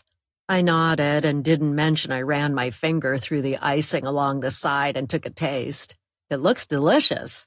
"It almost fell on the floor, and it's my fault. I insisted on having a tilting wedding cake with a branch sticking out. I thought I knew better than the baker, but it turns out I didn't." I suppressed a grin, secretly pleased she was suffering today. I'd harbored a great green jealousy seething inside for years about how her father fawned on her and drove her around the country while I was stuck in a small town. She moved to the city and climbed the corporate ladder while I was a waitress living on measly tips. She met someone and was getting married. I was single, and people I knew from high school were all married by now, except for me. It wasn't fair, none of it. And I figured this was my time to get back at her for having a better life, where everything was easy. She said, "Did you know my dad and grandmother are stuck on the Seattle side, and the entire bridal party?" I sniffed, irritated at her mentioning the stupid bridal party, a vestige from the past. Although I looked down on her hoity-toity wedding with all the bells and whistles, I desperately wanted to be needed, wanted, and included in the idiotic event. My throat was dry, and I took a slug of coffee, swallowing the bitter brew. Staring at the fire, I said, "That's your maternal grandmother?" "Yeah," I said. "But what about your mom? Where's she these days?" Claire's face turned pale, and her lower lip trembled. "I don't know, and I never want to see her again. She's not welcome here or in my life. Leaving like she did is an unforgivable act." A good-looking guy with short sandy hair wearing a green apron came over to us, offering us plates with scrambled eggs, toast, and jam. My mouth watered. Claire took a plate and said, "Thank you." Looking at me, she said, "Are you hungry? I had them make enough for you." I hesitated because what I had planned for later today possibly fell into the unforgivable category, but it was too late to stop the train from rolling now. What I'd set in motion months ago was happening whether I liked it or not, when I was almost having a change of heart. I bit my lip. Kendra, Claire's mother, was coming, and her appearance would cause chaos, leaving the wedding in shambles. But I wouldn't breathe a word. I was hungry and tired from traveling to the island last night and camping in a forest. We'd see how it played out. Kendra was a flake, so she might not show up anyway. Sure, I said, taking the plate and inhaling aromas of chopped chives, fresh butter, and sharp cheddar cheese. I'm starving. Let's eat. The server handed us silverware rolled in yellow cloth napkins and said, "I'll refill your coffees. Be right back." As he walked off, I said in a low voice, "I'll take one of him, too, while I'm at it." Claire giggled, covering her mouth. "He's not for you. He gives off commitment phobia vibes. I'm an expert at that, and I could read the signals a mile off." I nodded. Just another lonely soul wandering the planet meant to be alone. I bit into a buttered triangle of toast and moaned. Chewing and swallowing, I said, "How can toast taste this good?" She shoveled a forkful of eggs into her mouth, hunching over and looking like she hadn't eaten for days. Pointing to her plate, she said with her mouth full, "Try the eggs, they're amazing." For the next 10 minutes, we sat beside each other eating breakfast and sipping fresh hot coffee by the fire. But an inner clock of guilt ticked within me. The wedding was coming up when everything I'd planned would rain down. I handed my plate to the kitchen guy and leaned back in the chair. I snorted when Claire said she told her dad to buy a nose hair trimmer before the wedding. If he didn't, she wouldn't let him walk her down the aisle. We chuckled, leaning back in our chairs. A wave of regret washed over me, and I sighed, regretting what I'd set in motion. But it was too late to call it off now. Chapter 23. Ralph, the groom. I waved goodbye to Claire and closed the door, turning to my best man, Mac. "I'll jump in the shower and then you can take one." He shrugged. "Sorry, buddy, but I used up the hot water." I cocked my head. "I wish you hadn't done that, today of all days." He opened his hands. "When you and Claire were talking, I took a shower, but the water's weird here. It's rusty brown, and I felt like I couldn't get clean." My wrists and hands itched, and I clenched my jaw, resisting the urge to scratch my skin raw. I must have brushed up against poison oak plants on the way down to the beach yesterday before we went out for too many beers. I gazed out a window at a dreary, gray, rainy day, mulling over regrets. I didn't tell Claire I'd invited my ex-girlfriend to the wedding, and she was due to show up any minute. Everyone loved Belle. She was all smiles and the most interesting person, but we parted ways after fighting about money too often. She bought the best of the best and went deep into debt, while I spent as little as I could and paid off my credit cards each month. I realized the relationship was destined to fail one evening when we were at a fancy restaurant she'd picked. She ordered the most expensive thing on the menu, a huge steak, and a pricey bottle of wine for herself, which she always did. I squirmed in my seat, thinking of the bill, and stuck to fish and chips and water. She ordered dessert and dug into a parfait glass of chocolate mousse, but set her spoon down after taking one bite and said, "I'm finished." I cleared my throat and leaned in. "I'm sorry, but I'm finished too." She dabbed at her lips and squinted at me. "What do you mean?" I sighed. "I can't do this anymore. We're too different." Her mouth dropped open. "We watch the same shows and laugh at the same lines." "That's not enough. I'm sorry, but I think one of us needs to find a new place to live starting tomorrow." She glared. "You're the one moving out starting tonight." We went into the restaurant as lovers and left as roommates, running away from each other toward separate lives. That night, I spent the night at Mac's, and the next day, I saw Claire at a coffee shop. I was attracted to her confident manner and how easy it was to talk with her, and the rest is history. A flicker of guilt flitted past, and I chewed on the inside of my cheek because there was more to the story than what I'd told Belle at the restaurant that night when I broke it off. I scratched at my wrists and the back of my hands. Claire and Belle hadn't met, and I intended to keep them apart at the wedding reception. We didn't need sparks of jealousy over my secret past to erupt at the reception. I meant to mention Belle to Claire, but the timing never felt right, and after a while it was too late to bring up the subject. I turned to Mac. "I'll take a cold shower, but I have a job for you. I want you, during the wedding and reception, to keep Claire from meeting Belle. Can you do that?" He pulled his long brown hair back in a man bun. I wasn't a fan of that look, but I didn't give him grooming tips. It was far too late for that. I pressed my lips together and waited. Mac shook his head. "That won't work because I'll have my hands full with Cousin Lacey. You dug your grave, buddy, and you're on your own." I groaned. "Come on, do your best. That's all I ask." He shrugged. "I'll try, but I can't guarantee they won't meet. Maybe it'll be no big deal. Why did you invite Belle anyway if you're nervous about her being there?" I sighed. I felt bad that I broke it off with her right before she took her CPA exam. My timing wasn't the best, and I should have waited a few weeks or months. I've always suspected she failed the exam and had to retake it because of me.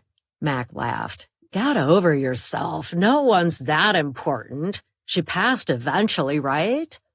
"She did, but she called last year and asked if I was going out with anyone. I mentioned I was getting married, and she basically invited herself to the wedding. I couldn't get out of it." Mac stared at me. "Get a spine or people will walk all over you." I made a face, knowing Mac was right, but I didn't have time to think about it. "I'll hop in the shower and we'll get dressed and head out." But as I marched down the hall toward my future, an unpleasant thought wound its way through my mind.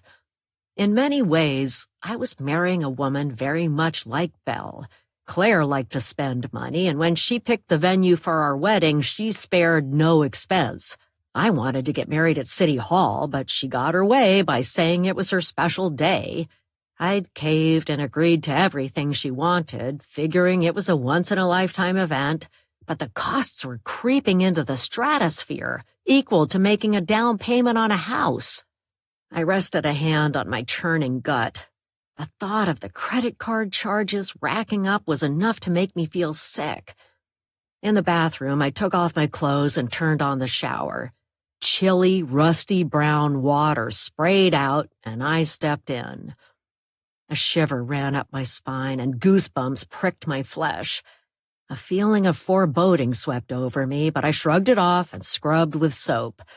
My skin felt slippery, slick, and not at all clean. We'd had our share of bad luck so far today with ferry cancellations, and we were due for a change and a much better day. Claire deserved her happy wedding after our paying so much for the event. Turning off the water, I stepped out and toweled off with a dark brown fluffy towel. An ugly stray thought flit through my distracted mind, and I frowned, swatting it away.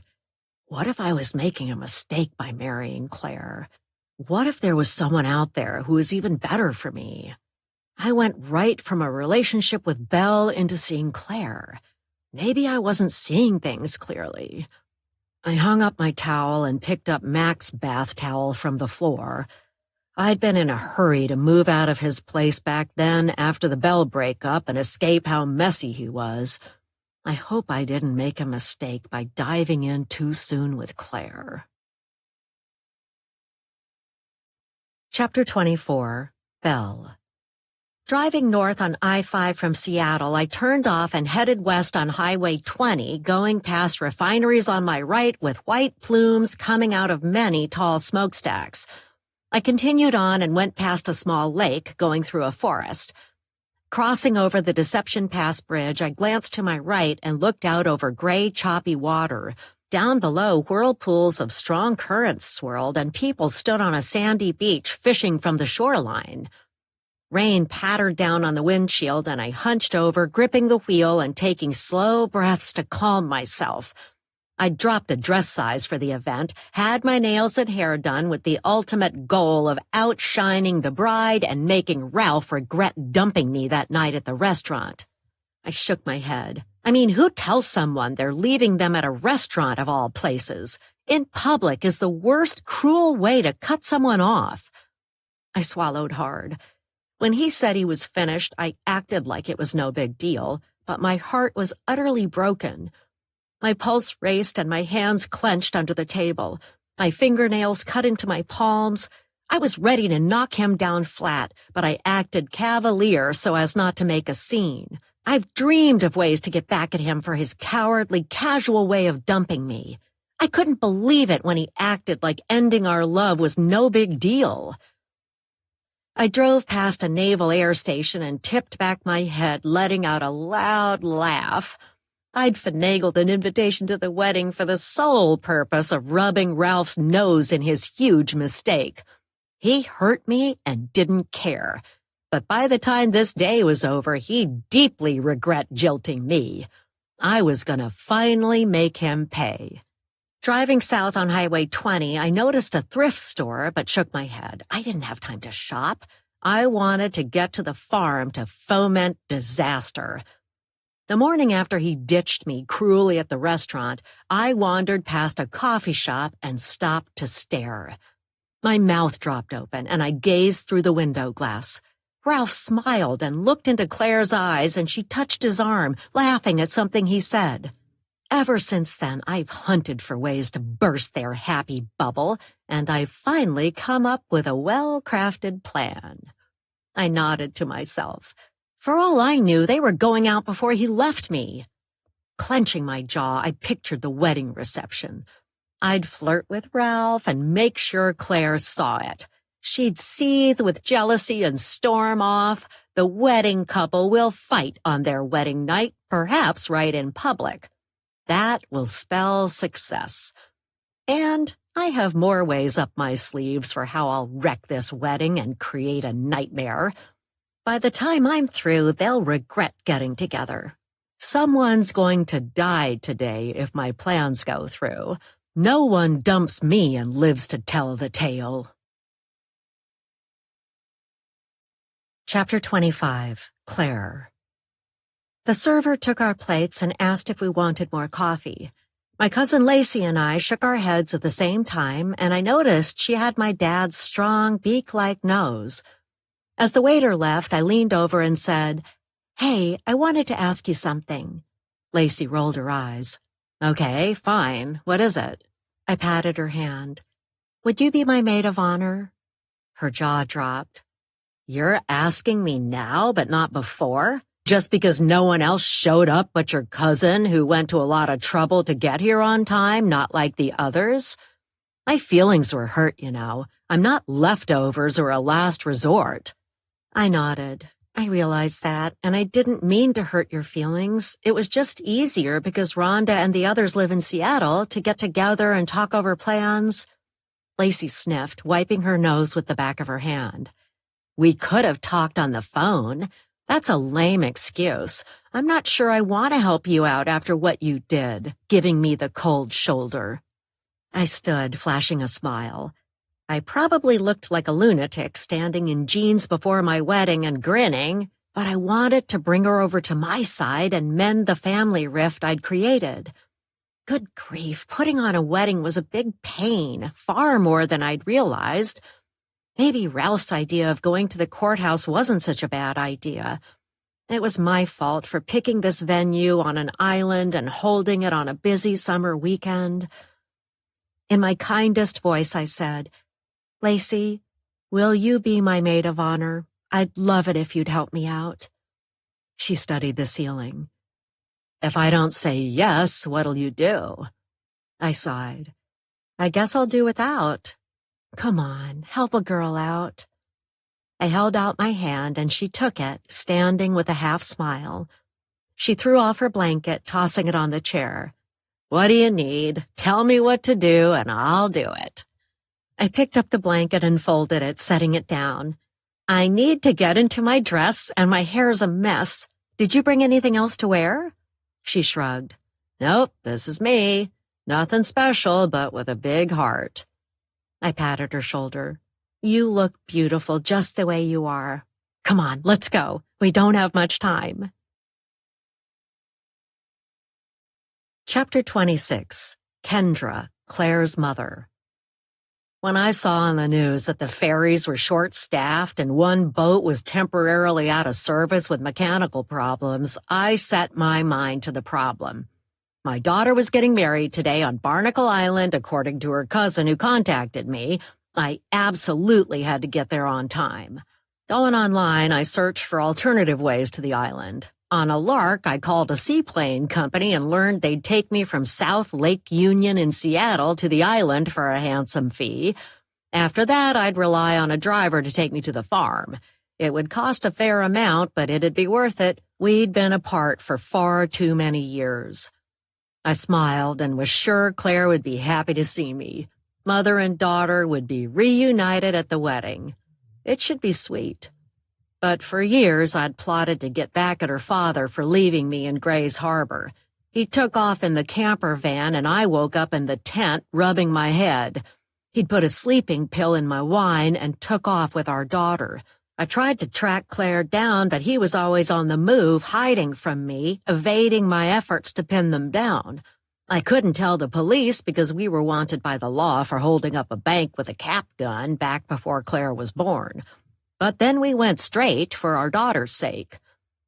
I climbed out of a car by Lake Union, waved to the driver, and strode down wooden dock planks to a waiting seaplane. Rain pattered down, getting my hair wet, but I didn't care. I'd fix it when I got to the farm. I grinned. Soon I'd hug my daughter and drug the jerk of her father with his own drink tonight. He could suffer for all I cared after hiding her for so long and changing her first name, according to Cousin Lacey, from Tasha to Claire and her last name to Cleveland. I'll never forgive him for that.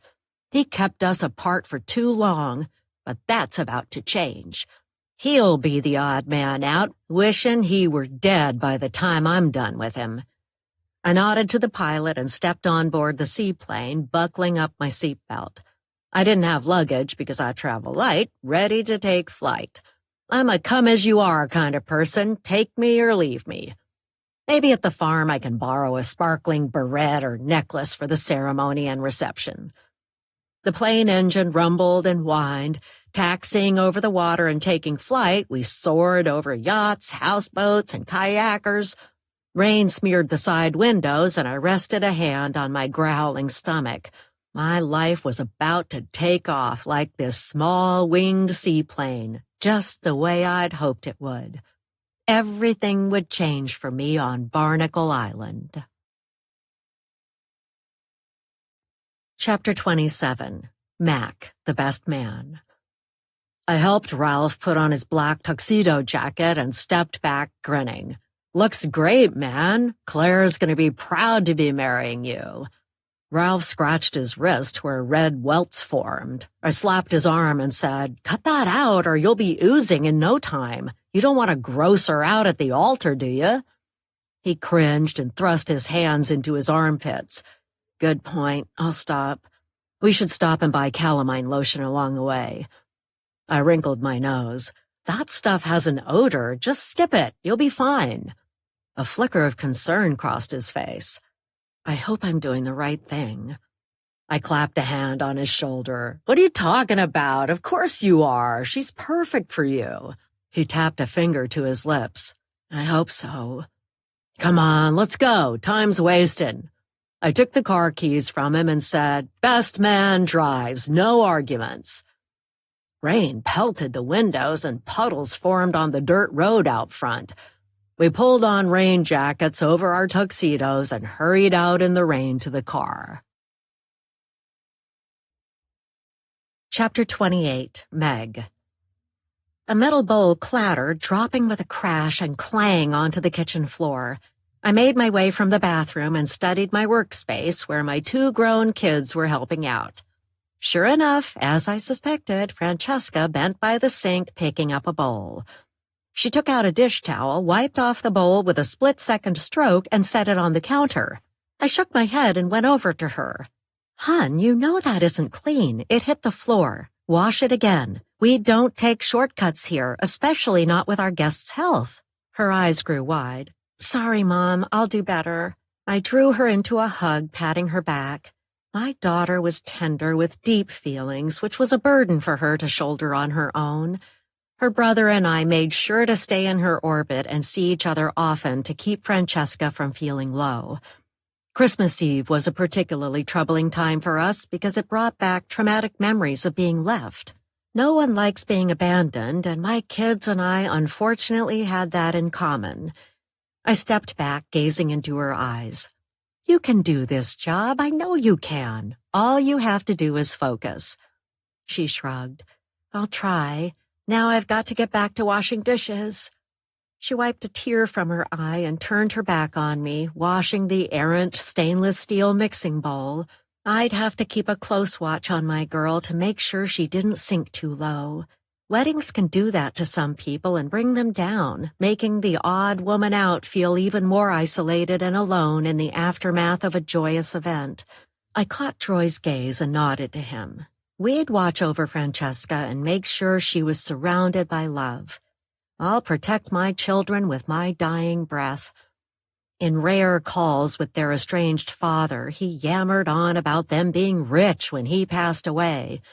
I bet the kids would rather feel loved by their dad than rolling in dough at a later date, but he was just too short-sighted to realize it. Chapter 29, Cousin Lacey. Claire led me down a hall where dark wood floors gleamed and wall sconces emitted soft light. We turned the corner and our footsteps were muffled as we made our way along a red woven runner. She paused at a carved wooden door, tapped a key card against a device, and the lock clicked. Claire swung open the door and stepped inside. I stood at the threshold, gaping at the elegant room.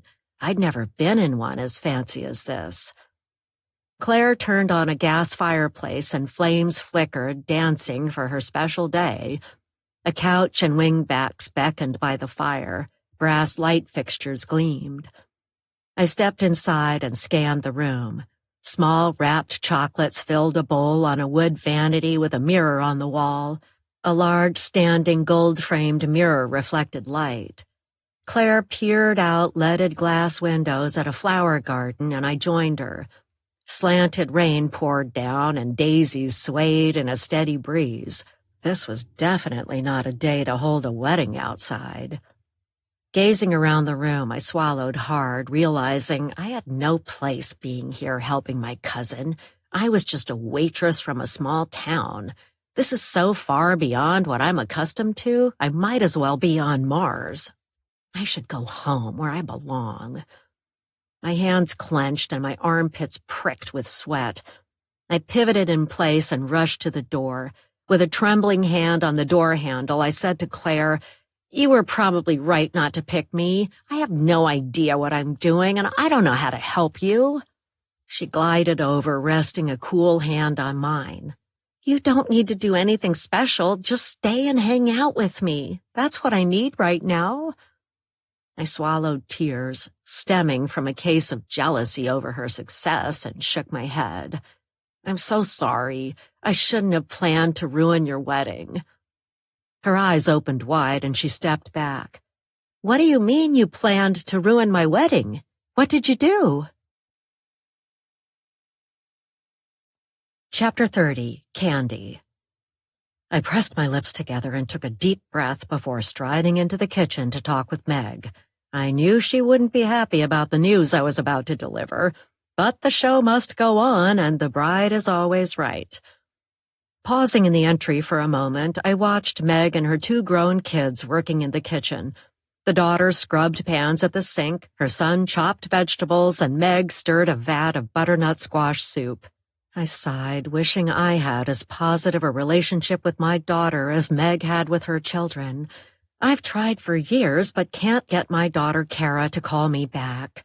Maybe I shouldn't have moved so far from her to take this job when she was in high school. I said, "Meg, can I talk with you for a minute?"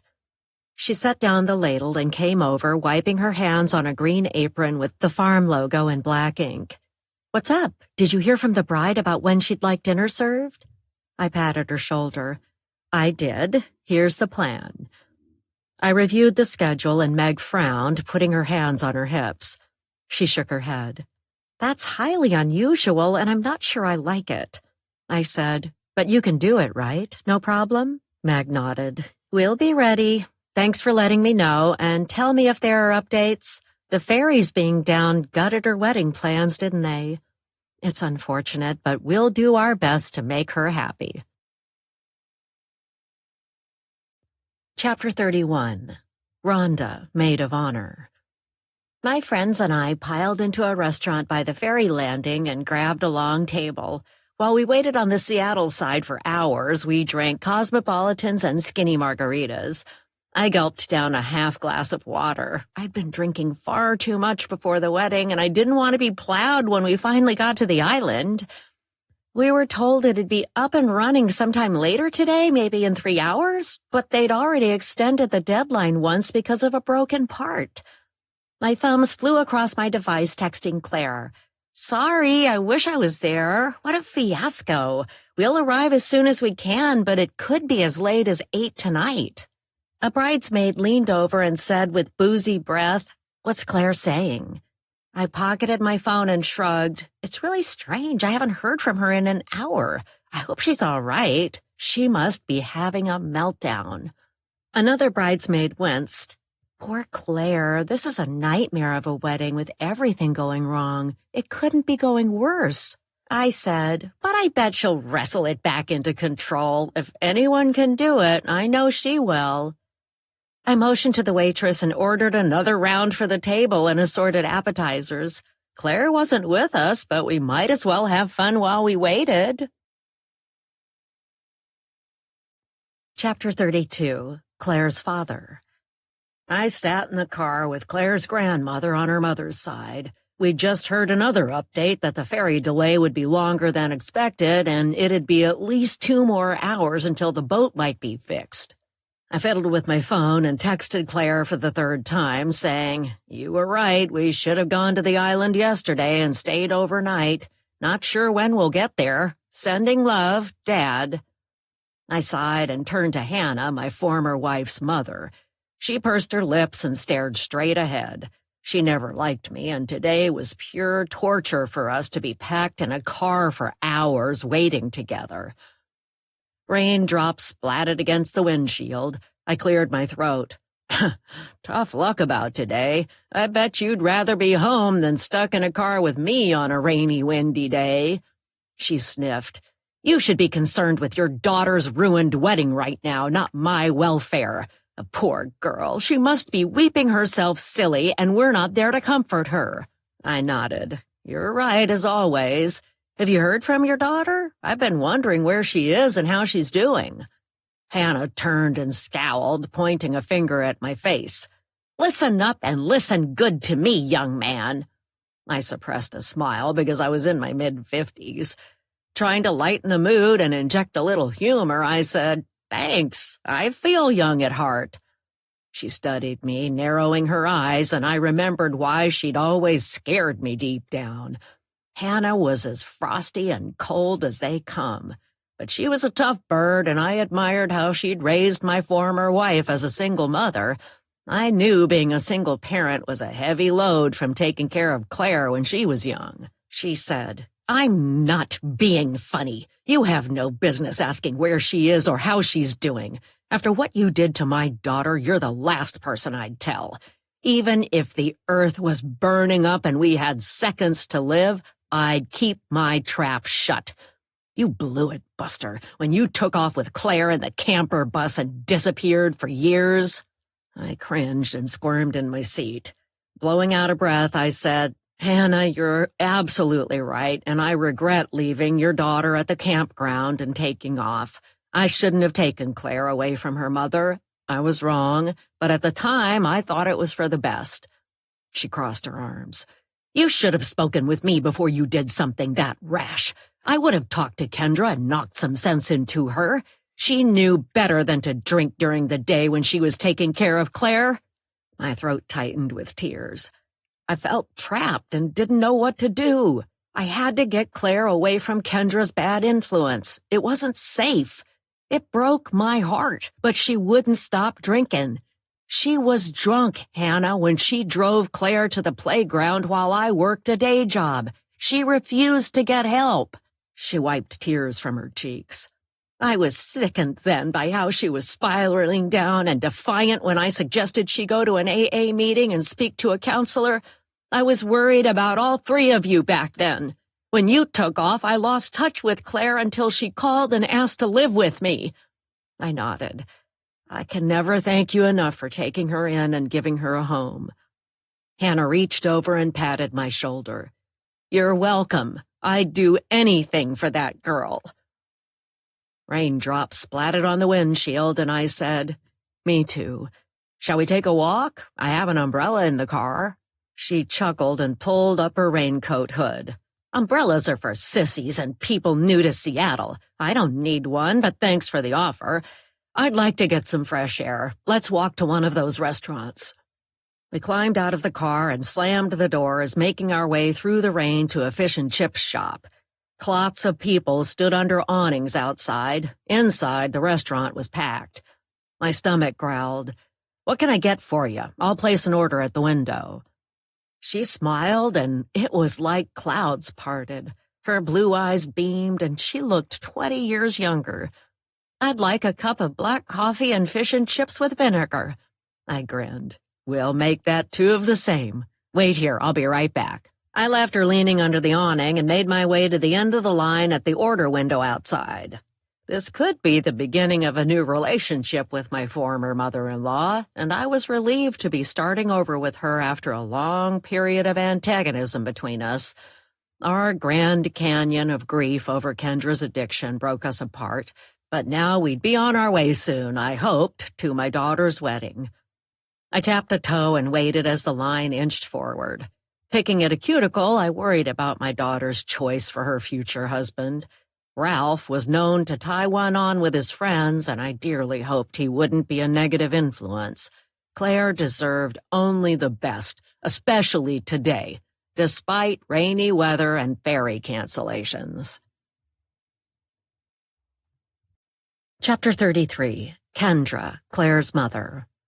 I stepped off a Barnacle Island bus and followed a sign pointing to the farm.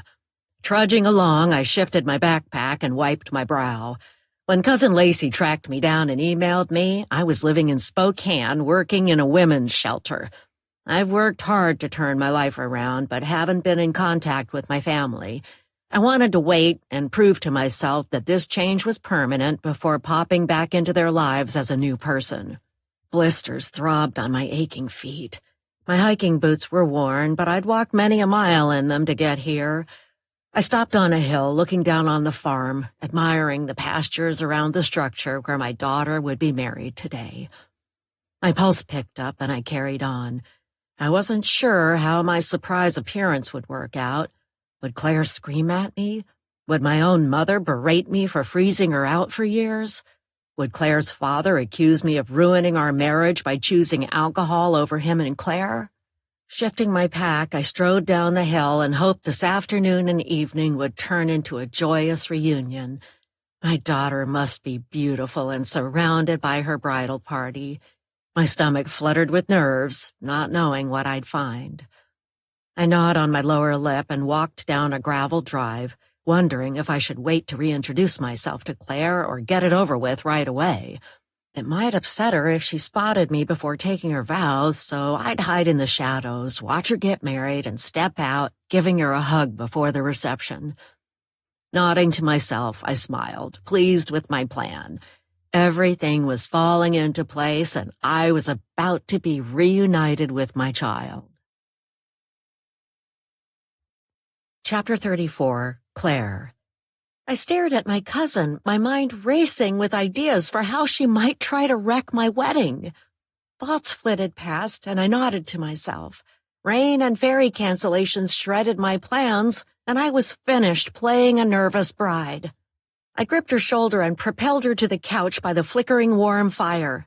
Sit down and tell me what you did.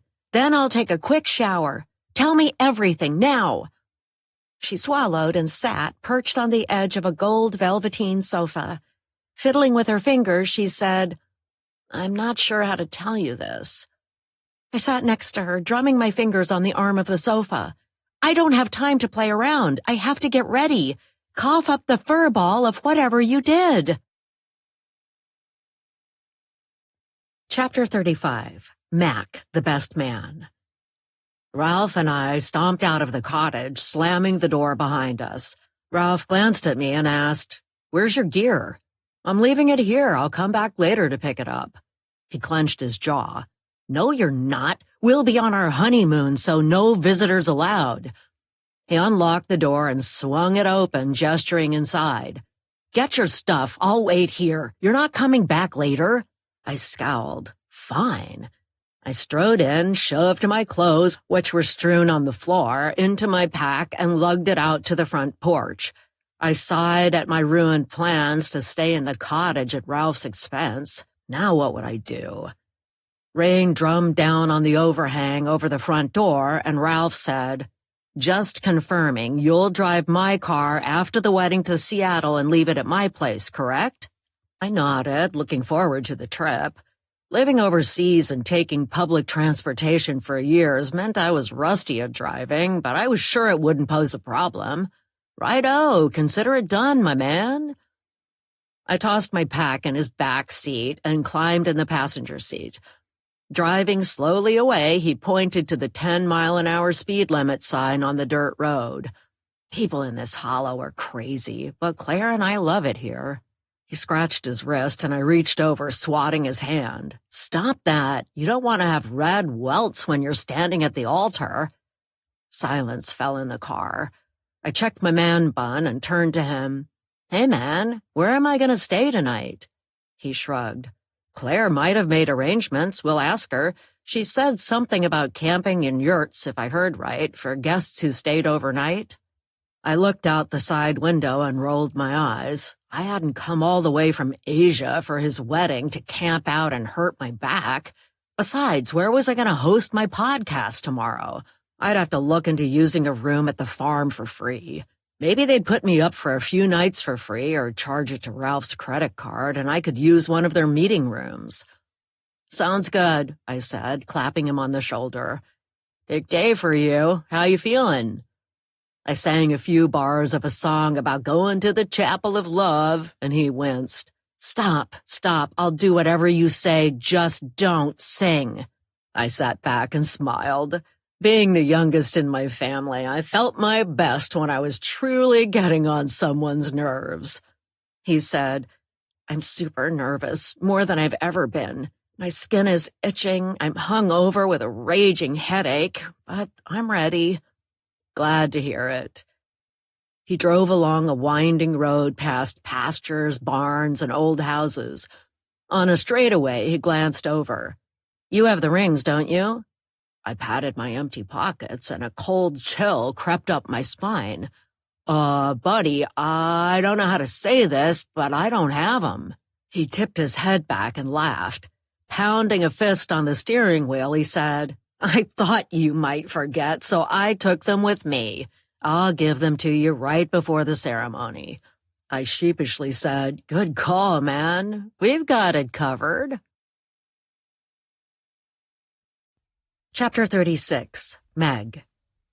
Troy and I worked seamlessly in the kitchen, gliding around each other and avoiding collisions. I assigned Francesca the task of checking on the cake to make sure it wasn't sliding and helping Troy, who was a whiz with the knife. Troy hollered over his shoulder to me, "Franny's set to plate the salads and serve soup and salads when it's time." Wiping my hands on my apron, I said, "Sounds like we're ready." I rested a hand on my churning stomach because although we had the meal prepped as much as we could, I had a dark feeling of foreboding. Something about this wedding wasn't right. I shuddered and blew out a breath. I'll be glad when this one's in the books and we're on to the next one tomorrow.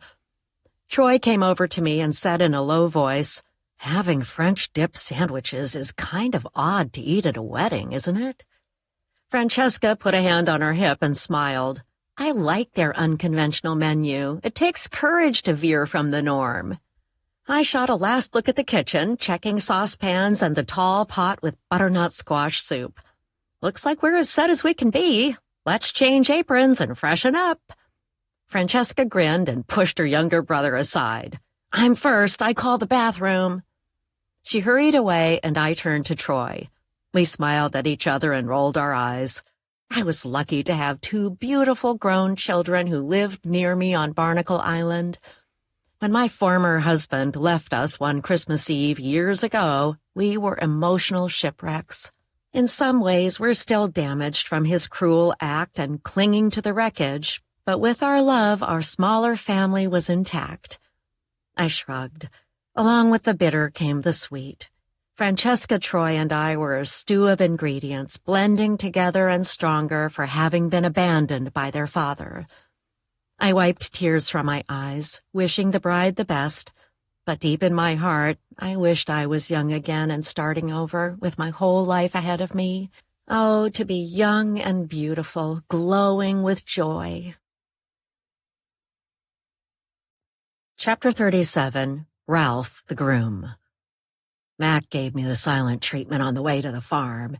He probably expected me to shell out for a fancy place for him to stay tonight or for a week or more, but I was done being the one who paid for everything. I shook my head. Although he was best man, he avoided paying the bar tab last night. He hurried to the bathroom and hid in there until I paid with my credit card, which I don't like to do. Bitter bile crept up the back of my throat, and I told myself to shrug off my irritation at Mac about money and ignore my itching skin from poison oak exposure.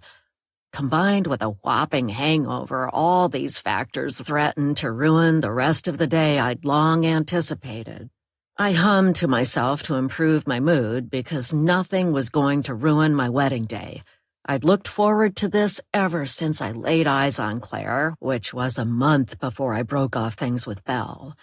I swallowed hard. I had to keep that fact from both Belle and Claire because neither one suspected I was a double-timing creep. I didn't want anyone to find out I'd been unfair to Belle. At the wedding, I'd make sure the two women didn't meet and compare notes to keep my secret safe. Rubbing my right temple, I moaned. I should never have caved to Belle's pressure and invited her to the wedding. I needed a better backbone if I hoped to survive my marriage. Mac reached over, tapping my arm. "Everything okay, buddy? I'm here for you. Don't worry." I nodded, but doubted he could step in and do the job of best man with ease. He was more of a self-centered, everything is about me kind of guy who loved to go out and have a good time on someone else's dime. I never should have succumbed to his wheedling over the phone and by texts and emails and invited him to be my best man. Bile crept up my throat and I coughed, wincing at the price of the plane ticket I bought for him to attend the biggest day of my life. We'd been friends since preschool, and at the time I was glad to pay for his flights. I sighed and turned left down a road leading to the farm, passing a woman wearing worn hiking boots and a backpack. She strode with meaning and purpose down the lane, and I hoped she wasn't heading to my wedding. Someone looking like that didn't belong at our event. Chapter 38, Cousin Lacey. I drew a deep breath and decided not to tell the complete truth to Claire. My cousin didn't need to know the full extent of my plans to ruin her happiness today. She was being kind, even though I barely knew her, but it was time to confess part of what I'd done. Regret twisted in my gut. I'd made a mistake, but it was too late to stop the train from rolling. I stood and paced, stopping in front of the fireplace. "I'm sorry, but I believe the bouquet might contain a certain flower you're allergic to." Her mouth fell open. "What?" I shrugged. "But at least you know now ahead of time." She narrowed her eyes. "What did you put in there?" I tilted my head. "I called your florist and said you wanted them to add a lily, the ones that made you sneeze when you and your dad visited." Her hands clenched. "I'll take it out. Is there anything else?" My shoulders rose to my ears. "I'm really sorry about this, but I was going to slip poison hemlock into your bouquet at the last minute, but I left it outside so no one's in danger. Just breathing the pollen could harm your lungs and make you sick." She shook her head. "You're sick in the head to think of these things. You resorted to crazy extremes just because I didn't pick you to be in the bridal party?" I slumped in my chair, my face heating and burning with shame. I wished I could disappear and melt into the rug. I'm sorry is all I can say. I was angry and couldn't help myself, but you're right. I need help. She stood and bit her lip. Thank you for telling me. Let's put it behind us for the moment and get ready. I'll shower and you can help me get dressed. We don't have much time. I nodded. Okay. You're being so nice about this. I can't believe it. While she took a shower, I paced in front of the fire, wishing I could cancel the other bad things coming her way, but it was too late. The actors were already on their way from Oak Harbor, and they weren't answering my texts. Chapter 39, Belle. Heading south on Highway 20, I followed signs to the farm and drove past the town of Greenbank, which was a few old buildings, houses, and barns. On my left, I could see Baby Head Island and a long bay with gray, choppy water. A gust of wind buffeted my car as I sped along. Whistling a dreary dirge, I nodded to a sign advertising the farm and turned left down a private lane. I felt the potential for violence roiling in my veins. Ralph needed to be taught a lesson, and I'd take Claire down with him at the same time. I'll figure out exactly what to do when I get there and assess the situation. Maybe I'll grab a microphone and announce what he did to me and humiliate him. Maybe I'll choke him with his tie. I'll survey the grounds for potential weapons and death traps before going inside. I pulled up and parked at the end of the parking lot and slid out of my car, quietly closing the door so as not to attract attention. Rain pattered down on my head, and I put up an umbrella, taking a look around. An old cistern stood at the back of the property, and I made my way down a gravel drive to examine it closer. A steady breeze pushed strands of hair in my face, and I pulled them away to see better. Raindrops fell on the umbrella, and my feet were getting wet from standing on cold, damp ground. Gazing at a ladder going up the side of the massive cistern, I nodded. That would do for my purposes, and I'd end my showdown there. They'd never see it coming on their happy day. Chapter 40, Francesca. Gazing out a kitchen window, I paused my dishwashing and turned off the water. A suspicious-looking woman walked down the drive, looking around as if checking to see if someone was watching her. She held a big black umbrella over her head and stopped to stare at an old cistern out back. She went over to a ladder on it and tugged before stepping back and smiling. Troy marched inside, his short sandy brown hair dripping wet from taking trash outside to a dumpster out back. He said to me, "What are you doing?" In a low voice, I said, "Watching that woman. She strikes me as odd, like she's up to no good." Troy rapped on the window, and the woman jumped in the air. She pointed a finger at us and frowned, marching away to the front of the building. My brother and I chuckled, and I said, "I hope she doesn't report us for bothering her. I don't want to get in trouble. I need this job." He bumped my shoulder. "I know what you mean. Bills have to be paid. Baby needs bread, and the dough must roll in." We laughed. But when I snorted, Mom called, "What are you two doing over there? Get back to work." We snickered behind our hands and returned to our tasks. I shook my head at how I couldn't wait for this day to end. My feet throbbed, my fingers were wrinkled from washing dishes, my back ached, and the wedding and dinner hadn't even begun. Chapter 41, Claire. Going into the bathroom, I locked the door in case my angry, weird cousin tried to pull a trick while I was vulnerable. I stepped out of my jeans and shirt and pulled a shower cap over my hair to keep it dry. Turning on the water in a large tiled shower, I sighed as hot water pounded on my back. Scrubbing, I let my anxiety flow with the water down the drain. Worrying hadn't helped, so I'd go with the flow and be a relaxed bride from now on. The worst had happened, with the ferry boats down and Lacey plotting to poison me with a toxic flower. Nothing else would go wrong, and if it did, I'd laugh it off and deal with it. I smiled and turned off the water, drying with a white, fluffy, oversized bath towel. Reminded of the cottage on the island where we'd spend our honeymoon, I sighed, wishing Ralph hadn't insisted on staying there. I'd wanted to go to Bali or Fiji or Paris, but no, he put his foot down and insisted the cottage was perfect because it cost far less than what I wanted. And we had fond memories from staying there in the past.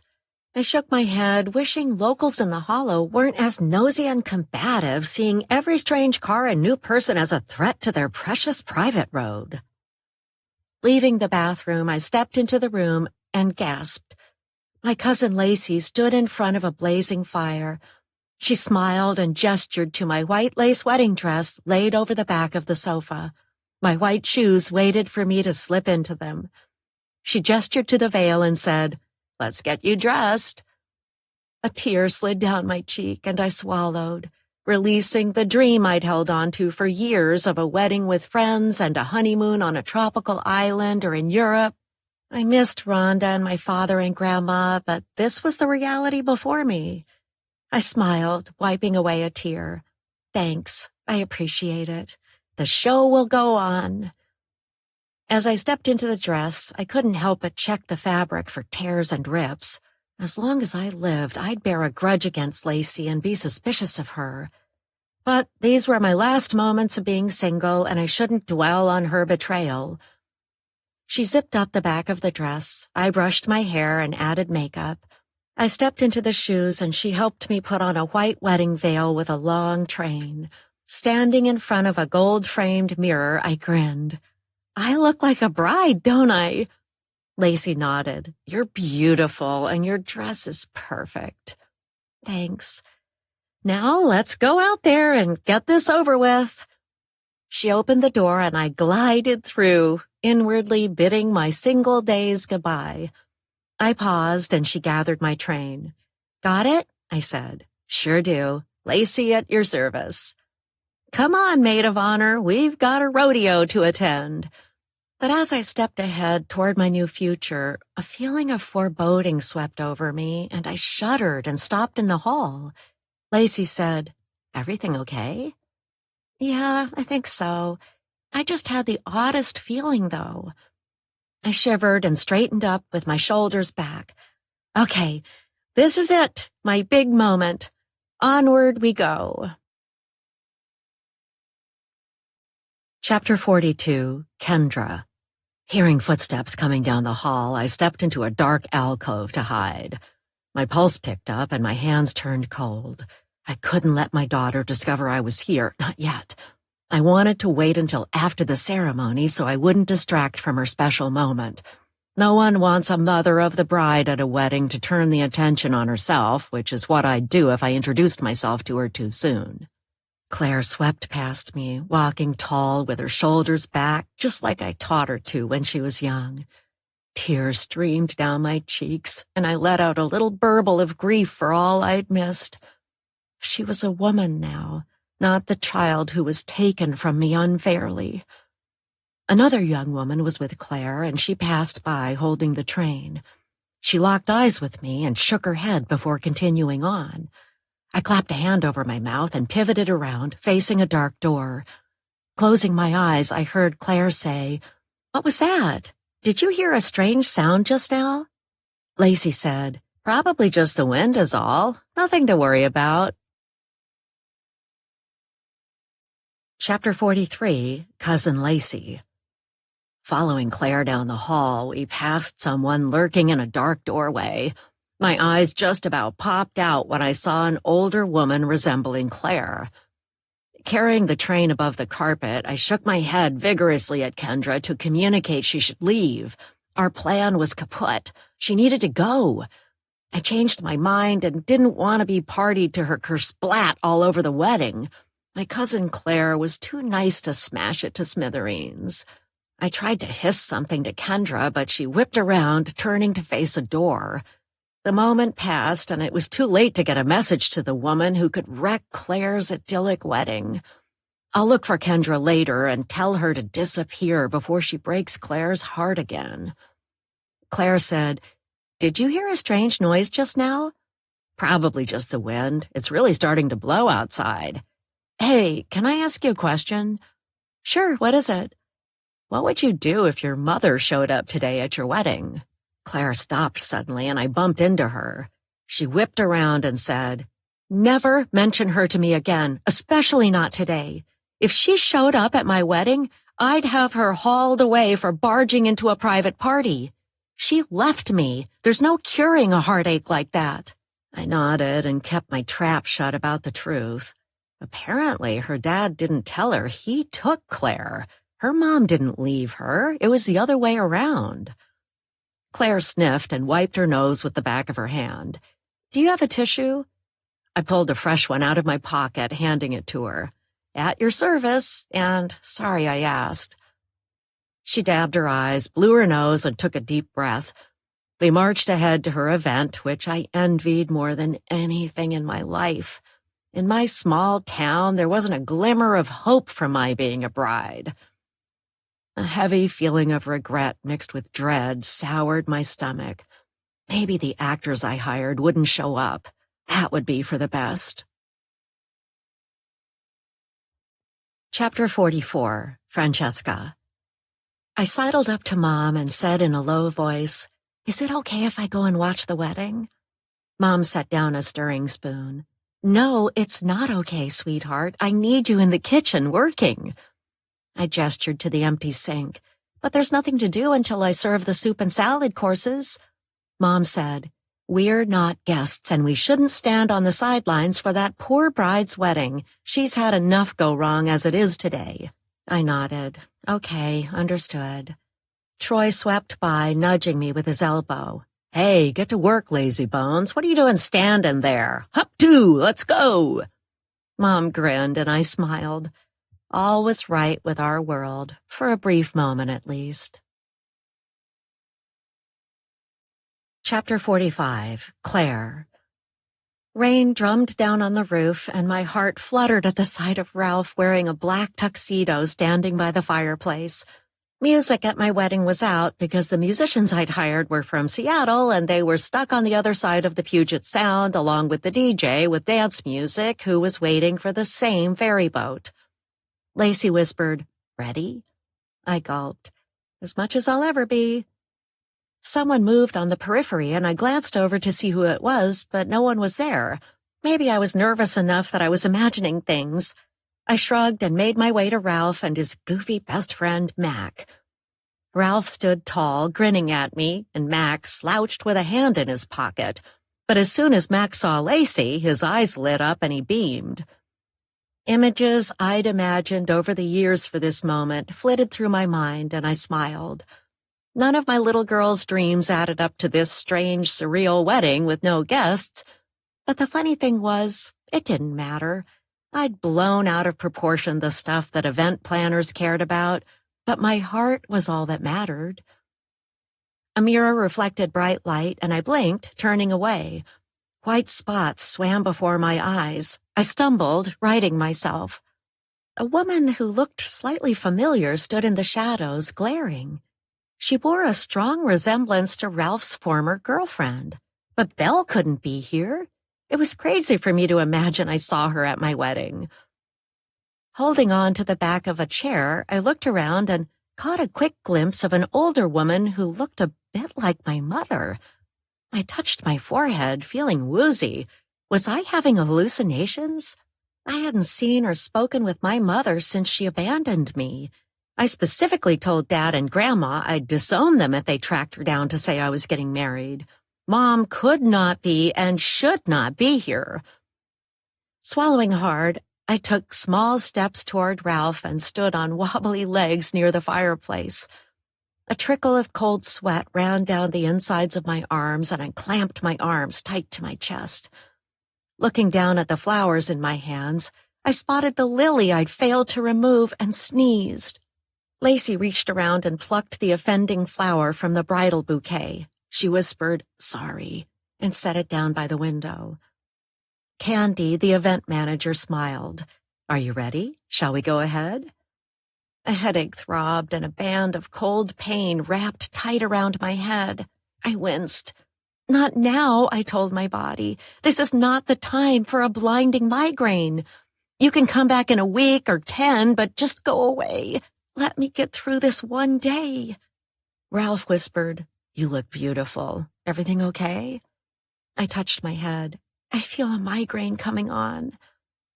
Turning to Candy, the event manager who would officiate our wedding since Dad was stuck on the Seattle side, I said, "Could I please have 2 extra-strength pain relievers, a Diet Coke, and a cup of black coffee?" Candy nodded. "Of course, I'll be right back with that." Ralph said, "Hon, I'm sorry you're not feeling well. Do you think we should postpone the ceremony?" I rested a hand on the fireplace mantel and sighed. "I'm not sure. Let me think about it. I hope the caffeine will help." Out of the corner of my eyes, I saw Mac wiggle his fingers and smile at Lacey, and she grinned, showing a gap between her 2 front teeth. I half smiled, thinking they could be sweet together. I said to Ralph, "Would you please move that lily outside? It might be contributing to my headache." Mac said, "I'll move it for you. The best man helps whenever he can. Ask me and I'm your man." He strode over to the flower, and Lacey hustled after him. Together they lifted the offending lily, where a huge yellow stamen fairly dripped with potent pollen that irritated my sinuses. Opening the door, they threw it out into the rain and gently closed the door, whispering to each other. "Sit down," Ralph said, helping me into a chair.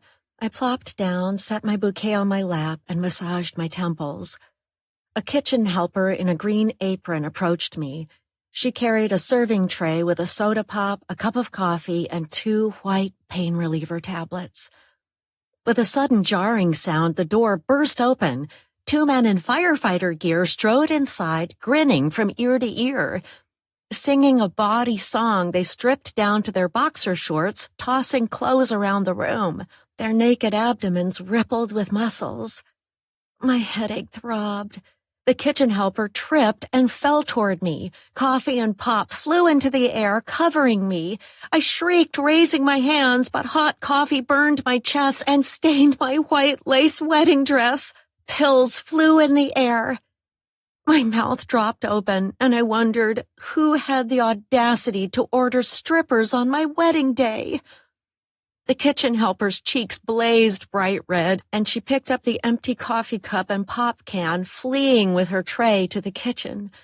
I glanced at Ralph, and slight smiles grew on our faces until we burst out laughing. This was ludicrous. At least we were alive, and no one died on my wedding day. We all guffawed and chuckled, including the male strippers who were gathering their gear. I was out of breath from laughing so hard, and tense muscles in my back relaxed. I stood in my sopping wet, muddy brown dress and said, "This is the weirdest wedding I've ever been to." Ralph said, "Me too." The strippers quickly dressed and waved, slipping out the door.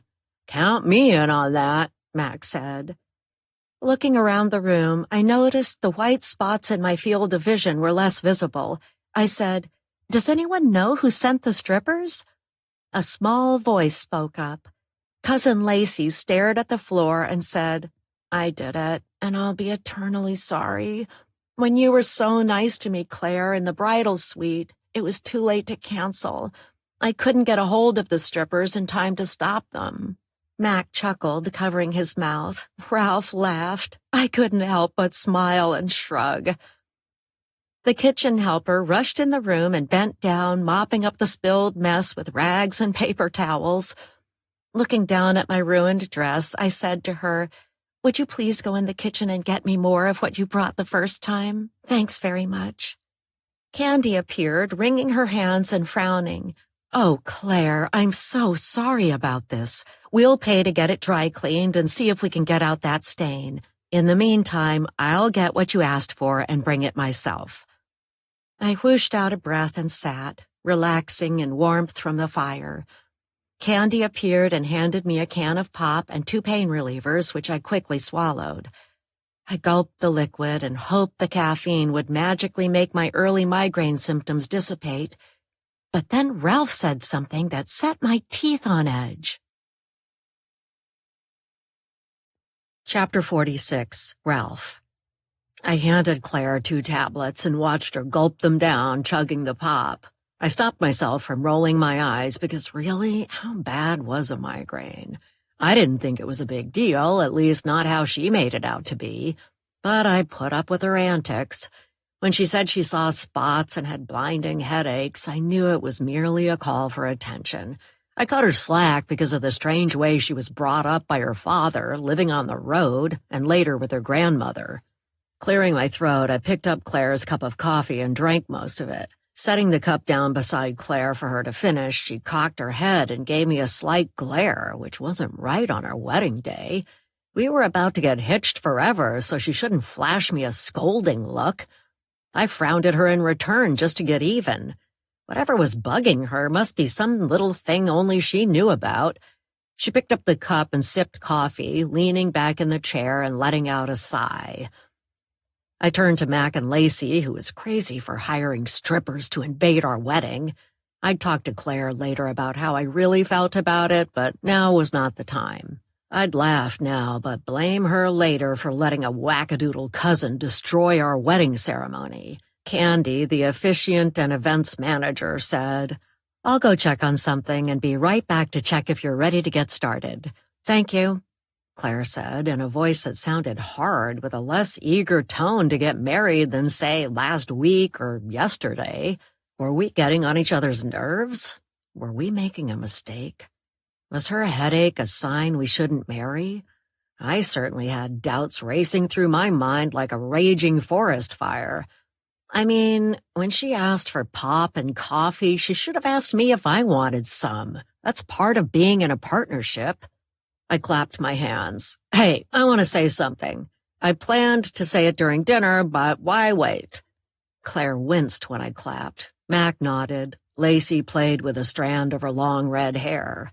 "I've started a honeymoon crowdfunding page for us, so if you'd like to contribute and help us out, please donate. The more, the better." Claire pressed her lips together in a tight, flat line and stared at the fire. Her eye twitched and her jaw clenched. I clapped her on the shoulder and she spilled the rest of her coffee on her dress. "Isn't that right, Claire Bear? We'd really appreciate the help." She said, "I wish you'd told me about this before. It's the first I've heard of it." Candy entered the room and came over to us. "I'm sorry to interrupt, but would you like to get started?" Claire stood and I smiled at her, but she wouldn't meet my gaze. I had no idea what was ticking her off. I was only trying to take advantage of the giving opportunity so the wedding didn't put us deeper in debt. She pointed at me and said in a stern voice, "I think it would be much better if we ate dinner before we were married. That way it gives a few stragglers time to drive around and see the ceremony. Does that make sense to you?" I opened my hands and shrugged. "Sure, sounds good. Whatever you say. Will that work for your schedule, Candy?" She nodded. "Whatever you'd like. I'll let the kitchen know you're ready to sit and eat dinner." Claire and I said at the same time, "Thank you." But somehow my future wife's tone of voice sounded suddenly harsh, as if something had changed within her in the last hour, and she was an octave below and less optimistic than when she drove over and spoke with me at the cottage. I had no idea what changed. Oh well, it'd be one of those mysteries between us, and I didn't need to worry about it. Chapter 47, Francesca. I rushed back into the kitchen, set the tray down, and blew out of breath. Mom said, "What happened out there, and why is the coffee cup empty already?" Cringing, I coughed up the truth. Male strippers came in when I was serving the coffee and pop. I got distracted and tripped. Mom clapped a hand to her mouth. "Oh, honey, that's not good. We need to keep in their good graces so they'll recommend us and give us a good rating and tell other people to hire us to cater their event." I grabbed a bunch of rags and paper towels. "I've got to clean up what I spilled." Mom said in a whisper, "What did you spill and where?" I swallowed and my mouth was dry. I winced. I spilled coffee and pop on the floor and on the bride's dress. Mom's mouth dropped open wide and I could see her back molars. "Oh, sweetie, run to clean it up." I rushed out, mopped up the floor, and hurried back to the kitchen, dumping the paper towels in the trash and the rags in the laundry bin. I said to Mom, I don't think I'm cut out for this line of work." She waved a hand. "Nonsense, you just need to get your sea legs. I'm sure you'll be fine when it comes to serving the soup course." I nodded, wanting to please her. "I'll try my best. Thanks for the vote of confidence." Troy said, "You can do it, Franny. You'll be great." I grinned at him, but secretly doubted he and Mom were right. But at least, no matter what, I knew my family would have my back. Chapter 48, Meg. My throat tightened with tears and I blinked hard. If Francesca didn't vastly improve her serving skills, I'd have to fire my daughter when the night was over. But she needed the money and I wanted to keep her on. When Francesca grabbed rags and paper towels rushing out of the kitchen, Troy patted my shoulder. "You're doing a good job, Mom. She'll come around. We just need to be patient with her." I blew out a breath. I hope so. I really don't want to have to let her go. Candy strode in the kitchen and came over. In a low, urgent voice, she said, "We have a change in plan. The wedding ceremony is postponed until after dinner due to your daughter's disaster right now." I bit my lip. "I'm so sorry. I'll pay for cleaning the wedding dress." Candy shook her head. "We'll cover it as part of our business expenses, but we can't have it happen again." I shook my head. "Definitely not. I'll make sure of it. You can count on me." She nodded. "Okay, let's move on. They want to eat right away, and there's only 4 of them." Francesca breezed into the kitchen, her cheeks rosy red. "But I saw 2 women hanging around. Are they with the wedding party?"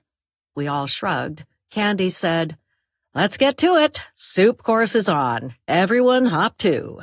I nodded to my kids. "You heard what she said. We'll serve the butternut squash soup, salads after that, then sandwiches." Chapter 49, Mac. When Ralph brought up the topic of money, I figured it was my opening to mention I was broke and needed a handout. I smiled at him and went over, clapping him on the back.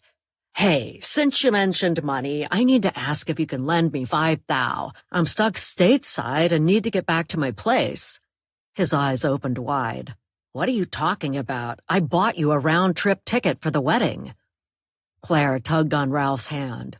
"Wait. You said you wouldn't pay for his trip and we had to limit our wedding budget. Why did you pay for his plane ticket, but I had to cut 50 guests from the list?" Ralph's Adam's apple bobbed up and down. He ran a finger around his shirt collar and loosened his tie. "Things had to be done to get Mac here to be my best man." Claire frowned. "You could have gotten someone who lived in the same country or even the same state since you like to save money so much." I tilted my head and tried to tamp down the negative energy. "Hey, let's not argue. Sorry I brought up the subject." Claire and Ralph frowned, but Lacey sidled over, slipping her warm hand into mine. I smiled at her and said to Ralph, "Seriously, man, I need to get back to Thailand. I've got business there to attend to and a podcast to run." Ralph's face flushed. "Sorry, but you're on your own. Let's go eat dinner. I'm starved." Claire took off her veil and train, leaving them on a chair. As we walked to the dining room, I noticed Claire and Ralph were not arm in arm. I got the feeling they were miles apart regarding their views on money, which wasn't good in my humble opinion. Lacey leaned in. "What do you need to run a podcast?" "Good gear, which I brought with me, and strong internet service." She smiled. "Not to be too bold, but where I live, I've got good internet service and nice people. You could move in with me and run your podcast there." I let go of her hand. "But we just met. I couldn't take advantage of you like that. It wouldn't be fair." She smiled. "Let's see how the evening goes. We could try it out on a trial basis for a few weeks. We might find we're better suited for each other than these 2. I tipped my head back and laughed, and she joined in. I liked how she let a loud laugh rip and snorted as if she didn't care what anyone else thought about her. Wrapping my arms around her and drawing her close, I said, "You might be my kind of girl. Let's talk at the end of the evening." Chapter 50, Cousin Lacey. When the male strippers barged in the room, I thought I'd shrivel up and die right then and there. But I was lucky when Claire laughed and we all joined in. Thank goodness, finally, for a little levity in this uptight group. The guy with the man bun, Mr. Best Man, shot me smiles, which I hadn't experienced since high school. It had been such a long drought, my heart skipped a beat. My pulse picked up and my stomach got the wigglies. I felt funny inside just looking at him. Claire and Ralph weren't getting along so well from my point of view. I was surprised they were talking about going ahead with the ceremony after dinner because fractious agitation was the dominant emotion I'd observed between them. I'd run like hell from him if I were her. I mean, who turns their wedding into a fundraiser? That's just crass. I slipped my hand into Max as we walked into dinner together. I decided to take the plunge and possibly import a potential partner to my small town. It couldn't hurt to try, so why not invite him to share my living space? What I didn't tell him was that I lived in a small trailer that was hot in summer, but he didn't need to find that out until he moved in. Chapter 51. Belle. When the 4 dinner guests were seated in the dining room, I crept around the corner, peering in and watching for the right time to make my grand entrance. I'd take Ralph down a notch and Claire too while I was at it. They deserved to hurt, given how horrible he was to me. The truth will come out about how I bet he 2-timed me. But just as I was about to step into the dining room, another woman looked in and caught my attention. She was dressed in hiking boots, a blue sweatshirt, and faded jeans.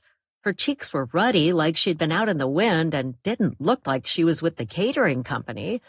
She glared at me and shook her head, pointing to the dining room and wagging a finger. My pulse quickened because I wouldn't let a stranger in hiking boots tell me what to do. I frowned at her. The older woman wanted to squash my moment, but I'd go ahead anyway. As I took a step into the dining room, the best man stood up, raising a glass of red wine. He said, "I'd like to make a toast to the best guy around. There couldn't be a finer man to marry Claire, who he says is his best friend. Let's drink to their happiness." They raised their glasses and took a sip. Max stomped a foot on the floor, and floorboards vibrated under my feet. He repeated the gesture and said, "Let's give it up for the groom. Come on, man, give it a toast." Ralph smiled, smoothing his black tuxedo. I grimaced, because that's what we agreed he'd wear on our wedding day, which was supposed to be today. I gritted my teeth and seethed. I'd listen to his stupid toast and then obliterate their oblivious, idiotic happiness. I'd bring them down and meddle with their mindsets so they'd beg for mercy and hate each other on the spot. A server wearing a green apron came out of the kitchen carrying 2 bowls of what looked like butternut squash soup. Her curly dark hair was pulled back in a ponytail and her cheeks were rosy red. Just as she approached, Ralph suddenly stood up and 2 bowls of soup spilled and splashed all over his tuxedo, drenching him. He spluttered and wiped soup from his face with his hands. Mac laughed and stomped a foot on the floor, clapping his hands. The redhead near him tipped back her head and snorted, letting out raucous laughter. Claire jumped up and pointed at the cake. "Stop, Mac, the cake is moving!" He chuckled and waved a hand. Ralph wiped his face with a hideous yellow napkin. The top part of the cake slowly tipped over and fell with a soft splat on the sheet cake below. A collective groan went up from the group. I put a hand over my mouth, hiding a smile. This was bad, very bad indeed. Tears streamed down the server's face as she apologized over and over. She collected broken bowls from the floor and rushed into the kitchen. Ralph shook a fist at the server's back. "I'll have you fired for that. I rented this tux and I have to return it in pristine condition." Claire sighed, studying the mess of a wedding cake, and went over to Ralph. Holding out her hands, she said, "Calm down. She didn't mean to do it. It's your fault anyway. You stood up when she was serving you." He turned on her, glaring, his eyes narrow slits. I'd seen that look before, and it was ugly. He said, "No one tells me to calm down. Get away from me and fix your damn cake. That's all you cared about anyway." I cocked my head. At this rate, they didn't need much help from me to create frisson and fracture their joy. As far as I saw, all joy had left that room a long time ago. She crossed her arms. "Fine, have it your way and sit in a damp suit for all I care. And that cake is not all I care about. I care about us and our future." He paused a beat and nodded. "I'm sorry. I shouldn't have said those mean things." "I accept your apology, and I'm not perfect either." I nodded to myself. This was my cue to step in and push them apart. The hiker woman started to walk in the room, striding with meaning and purpose. But I wasn't going to let anyone steal my thunder. This was my time to shine and break the man who crippled me emotionally. Going up to Ralph, I poked a finger in his face. "You weasel! I bet you two-timed me with her before dumping me." A look of fear flickered in his eyes, and he blinked, the way he did when he was wrong and I'd caught him in a lie. His Adam's apple bobbed up and down. "I don't know what you're talking about." I marched over to the cake, shoved my hand down deep into thick, gooey frosting and sponge cake.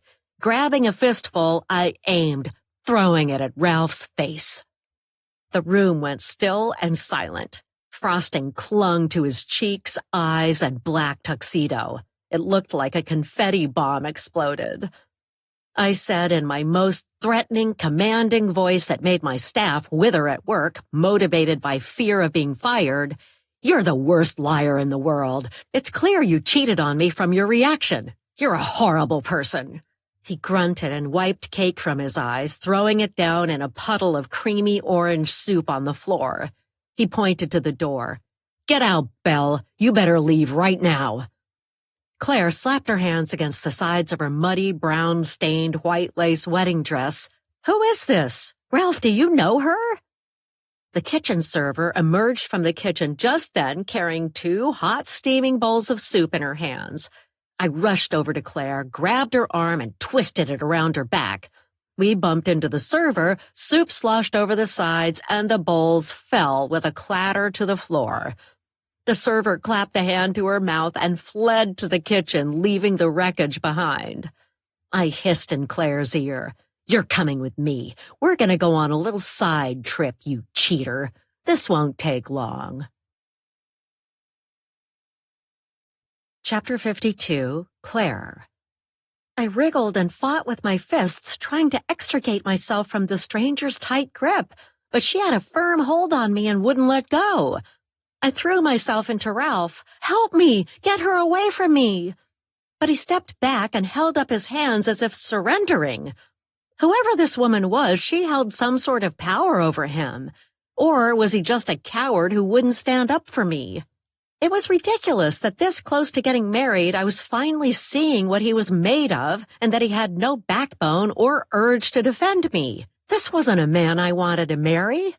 Yanking away from her firm grip, I slipped in frosting, cake, and spilled squash soup, falling down in the mess Ralph created. I scrambled to find firm footing and jumped to my feet, barking at Belle, who must be a former girlfriend of his. "Leave me alone!" She advanced on me and I grabbed a long knife from the cake table, holding it out in front of me. I'd had the silver-plated knife engraved with our names. Well, that turned out to be a total waste. I saw clearly how I'd frittered away my time and energy with him.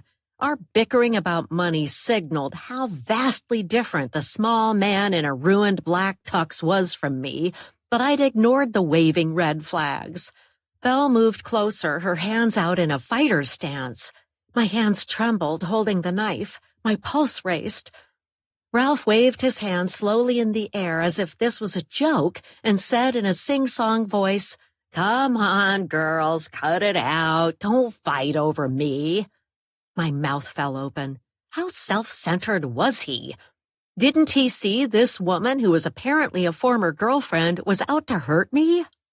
Belle ripped the knife out of my hands. She grabbed my wrist, flipped me around, and held my wrists in her muscled hands. She said in a stern voice, Come with me. We're going outside where you'll learn there are consequences for heartbreakers like you who break up long-term relationships." I pulled away and tugged at my wrists, kicking at her knees and shins, but couldn't get away from her. I bet Belle worked out regularly because her muscles, even in her fingers, were much stronger than mine. I said, "I don't know who you are." She tightened her grip. "You took him from me." My face heated, and I gasped. "He said he was single when we met." "You lie, just like he does. Come with me. I have a special treat waiting for you on your wedding day." She hustled me toward the French doors leading outside where rain pelted down. I struggled and squealed. Candy, the events manager, came in the room and stopped short, staring at the mutilated wedding cake and the knife in Belle's hand. She said, "I'll call the police." Belle said to Ralph, "This is your chance to save your beloved bride if you had any guts." He held up his hands. "No, you're a crazy woman. I'll let the police handle it when they get here to deal with you. You're a psycho." Belle spat on the floor. "You said you loved me and you proposed to me.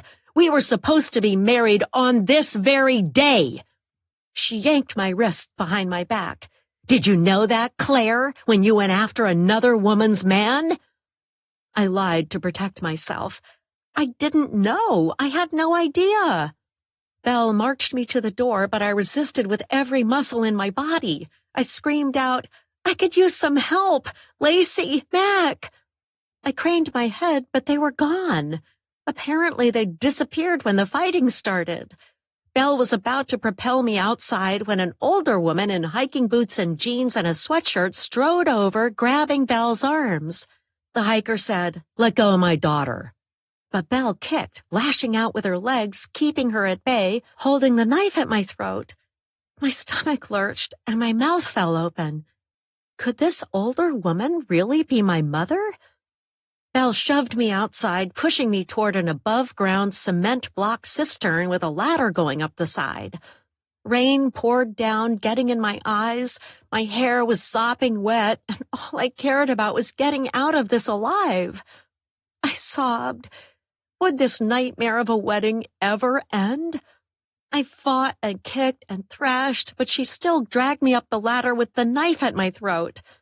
Struggling with every ounce of my strength, I refused to be thrown in the cistern. I'd have to make sure she took my place. It was her death or mine on the line. I gritted my teeth and pounded with my fists on her back. She yelled but kept going, pushing me up the ladder. Sucking in a deep breath, I looked for a chance to turn the tables and maybe push her in the water. I screamed at the top of my lungs and dug my fingernails into her scalp. Chapter 53. Kendra. I hurried outside following my daughter Claire, who was being dragged by a jealous ex-girlfriend. Why anyone would want Ralph was a wonder to me. He didn't lift a finger to defend his bride-to-be, and he looked scared of Belle. What a wimp, waiting for the police and not taking action. By then it'll be too late with a crazed person on the loose. I scanned the grass for a large slingshot I'd seen earlier, and seeing it, I quickly picked it up along with a few rocks. Lacey's plan to wreck the wedding involved using the slingshot she'd brought, but I talked her out of it when we spoke briefly by phone this afternoon.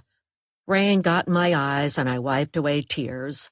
After all this time, I wasn't going to let some maniac hurt my daughter, not on her wedding day, even if she was marrying a complete jerk. I hurried over to the hulking, evil-looking cistern where Belle shoved Claire up the ladder. Claire's long, flowing dress flapped in the wind. Claire fought with her fists and flailed, but to no avail. "Stop right there," I called. But Belle didn't look down or pause, pushing Claire toward her death. I took a deep breath and put a rock in the pocket of the slingshot. Taking aim, I let the missile fly, but it sailed right past Belle and hit the cement block cistern, falling to the ground. I yelled, "Get away from my daughter! Let her go!" But Belle continued shoving Claire up the ladder. I bent over and found a heavier rock. Loading it, I aimed and fired on the mad woman. It smacked Belle on the head. She turned toward me. Stop that, or you'll be next to drown in putrid water in an old cistern. Stalling her while I loaded my slingshot, I said, What'd she do to you? Nothing. Let her go. Belle snarled. She messed with my life. Everything I thought was real was wrong. She deserves to die on what was supposed to be my wedding day. She took a breath and paused, panting hard. I said, You don't want that pathetic man back, do you? She pouted and shook her head. No, I don't, but that doesn't change what'll happen to her. Claire drove me to do this, and she's going under. Say your goodbyes. Belle hurried up the ladder, shoving my daughter to the edge of the cistern. I loaded another rock, held my breath, pulled back the slingshot, and released it, praying it would hit its mark. The rock hit Belle's head as she reached the top. Belle slumped over with a groan and fell head first into the cistern. Claire leapt away, clinging to the ladder, feet dangling in the air 20 feet from the ground. Claire hurried down the ladder and ran over to me, rushing into my arms, sobbing. I patted her back. A police officer in blue ran out looking around. She said, What's going on here? With a trembling hand, I pointed to the vessel of death. A woman who threatened to kill my daughter fell in the cistern. The officer pulled out her radio, called for backup, and hurried to the cistern ladder, climbing rung by rung. Deep in my heart, I hoped Belle was dead. Chapter 54, Ralph. A guy with short, sandy hair, wearing a green apron, came into the dining room where I sat, slumped in a chair. He studied the wreckage of the cake, the soup bowls, and my tuxedo. In a calm voice, he said, Are you ready for the salad course, or would you like another serving of soup first? I sighed and glanced at the empty chairs. My life was in tatters. I owed a ton on my credit card due to this disaster of a wedding. Nothing felt right about it from the start. A female police officer came in the dining room while the catering guy waited for my response. The officer said, When the coroner arrives, would you direct him out back? I'll be outside securing the perimeter. What happened out there? Did somebody die? Yes, somebody did, but I can't comment on the specifics. Standing, I shook my head. Outside, Claire was talking to the older woman in hiking boots. I said, Tell someone else, I'm out of here. Filled with terror, I shrugged out of my stained, damp tuxedo jacket and slung it over my shoulder. Running out into the wind, rain lashed my face. I stood in the parking lot looking around. My wedding was ruined, someone died, and I bet it was Belle, and my car was missing. I smacked my forehead. I'd given the keys to Mac, and he must have taken off. I'd report it stolen and get the cops to track it down. I didn't care if it gave him a police record. Candy, the events manager, came outside and rushed over, handing me an envelope. Here's your final invoice. You'll find extra charges for broken dishes and additional cleanup fees required. And if you ever decide to get married, please don't call us. Goodbye. I ripped the bill to shreds, letting the wind carry the pieces away. I'm not paying for this. Give the bill to Claire. It was all her idea to get married here. Candy said, She told me just now to run it through your credit card, and I did. Have a lovely evening. I stood dumbfounded in the rain, getting soaked. An unmarked van pulled up, and 2 men in hazmat suits got out, unloading a stretcher. I said, Do you know who died here today? A heavy-set, middle-aged man wearing black-framed glasses said, Shouldn't you know since you are here? Now get out of the way and let us do our jobs. They trundled past, and I hurried back inside and found my suitcase, changing into dry clothes in the bridal suite. I pulled out my phone and booked a driver for a ride to Seattle via the Deception Pass Bridge.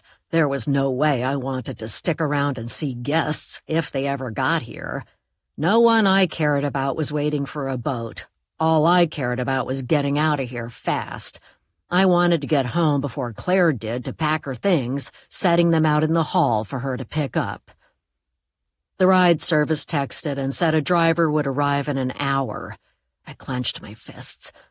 Suddenly, the door to the suite slammed open, and Claire said to an older woman wearing hiking boots, Wait here and don't let anyone come in until I'm finished with him. Chapter 55, Claire. I marched into the bridal suite, slammed the door, and blocked Ralph's way, putting out my arms with my back to the door. He said in a cold voice, "Get out of my way, Claire." I clenched my jaw. "My mother's on the other side. If you make it past me, she won't let you escape." He shrugged. "It's over. I'm going home." "You're darned right it's over, but it's my home too. Don't touch my things." He said, "I wouldn't do that. We'll divide everything up and take turns picking what we want." I scowled. "I don't believe you. Give me your apartment keys. I'll sort stuff and tell you when you can pick it up." He dangled his key in front of me, but when I reached for it, he snatched it out of my hands. "I won't fall for that and be locked out of my own place. How about you give me your key?" I crossed my arms and shook my head. "There's no way I'll let you get away with that. I'm keeping my key, and I'll come and go as I like." He hissed, "I'll pack the place up for us." I glared. "You picked it, and I never liked it.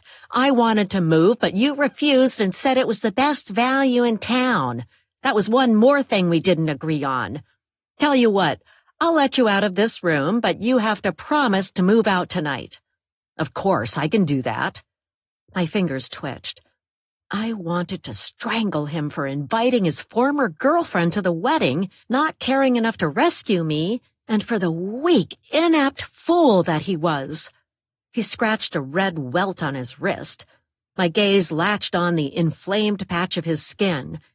"Did you go down to the beach at the cottage and get poison oak, you idiot? I told you not to do that before the wedding." "Mac and I did, but it's a bit late to worry about that now." I whispered a question I was compelled to ask. To satisfy my burning curiosity, I said in a low, urgent voice, "Why in the world did you invite that crazy person to our wedding? What were you thinking? Now she's dead and it's your fault." He shrugged, and I saw how cold-hearted he was under a carefully crafted, caring exterior. He sighed. "She pressured me and insisted I invite her. I had no choice." I swallowed and cut off a sob, seeing clearly who he was, swimming through life, taking the easy way out, looking out for himself. I stood back and opened the door. "Today is the first day I caught a glimpse of how vile you really are. I guess I didn't know you at all. Goodbye." He walked past me out the door, leaving as a stranger. As he stalked away, tears trickled down my cheeks at the loss of a dream. My mother turned to me, wrapping me in her arms. Patting my back, she said, "Oh, sweetheart, I'm sorry it worked out this way, but he's not worth it." I sobbed. "I can't stand it when someone abandons me like you did when I was little." She pulled back, staring into my eyes. "Claire, I didn't leave you. Your father took you and hid you for years. I looked but couldn't find you.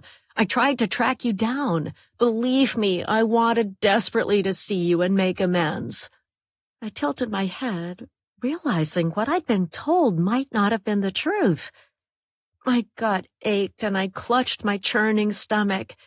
Was it a dark fairy tale told by my father? My mother said, "Will your father be on the first ferry over here when it's finally fixed?" "Yes, along with my bridesmaids, your mom, and the guests." She screwed up her face at the idea of seeing her mother. I didn't ask what that was about because my attention was diverted by two men wheeling a stretcher with a black body bag past us. I sighed.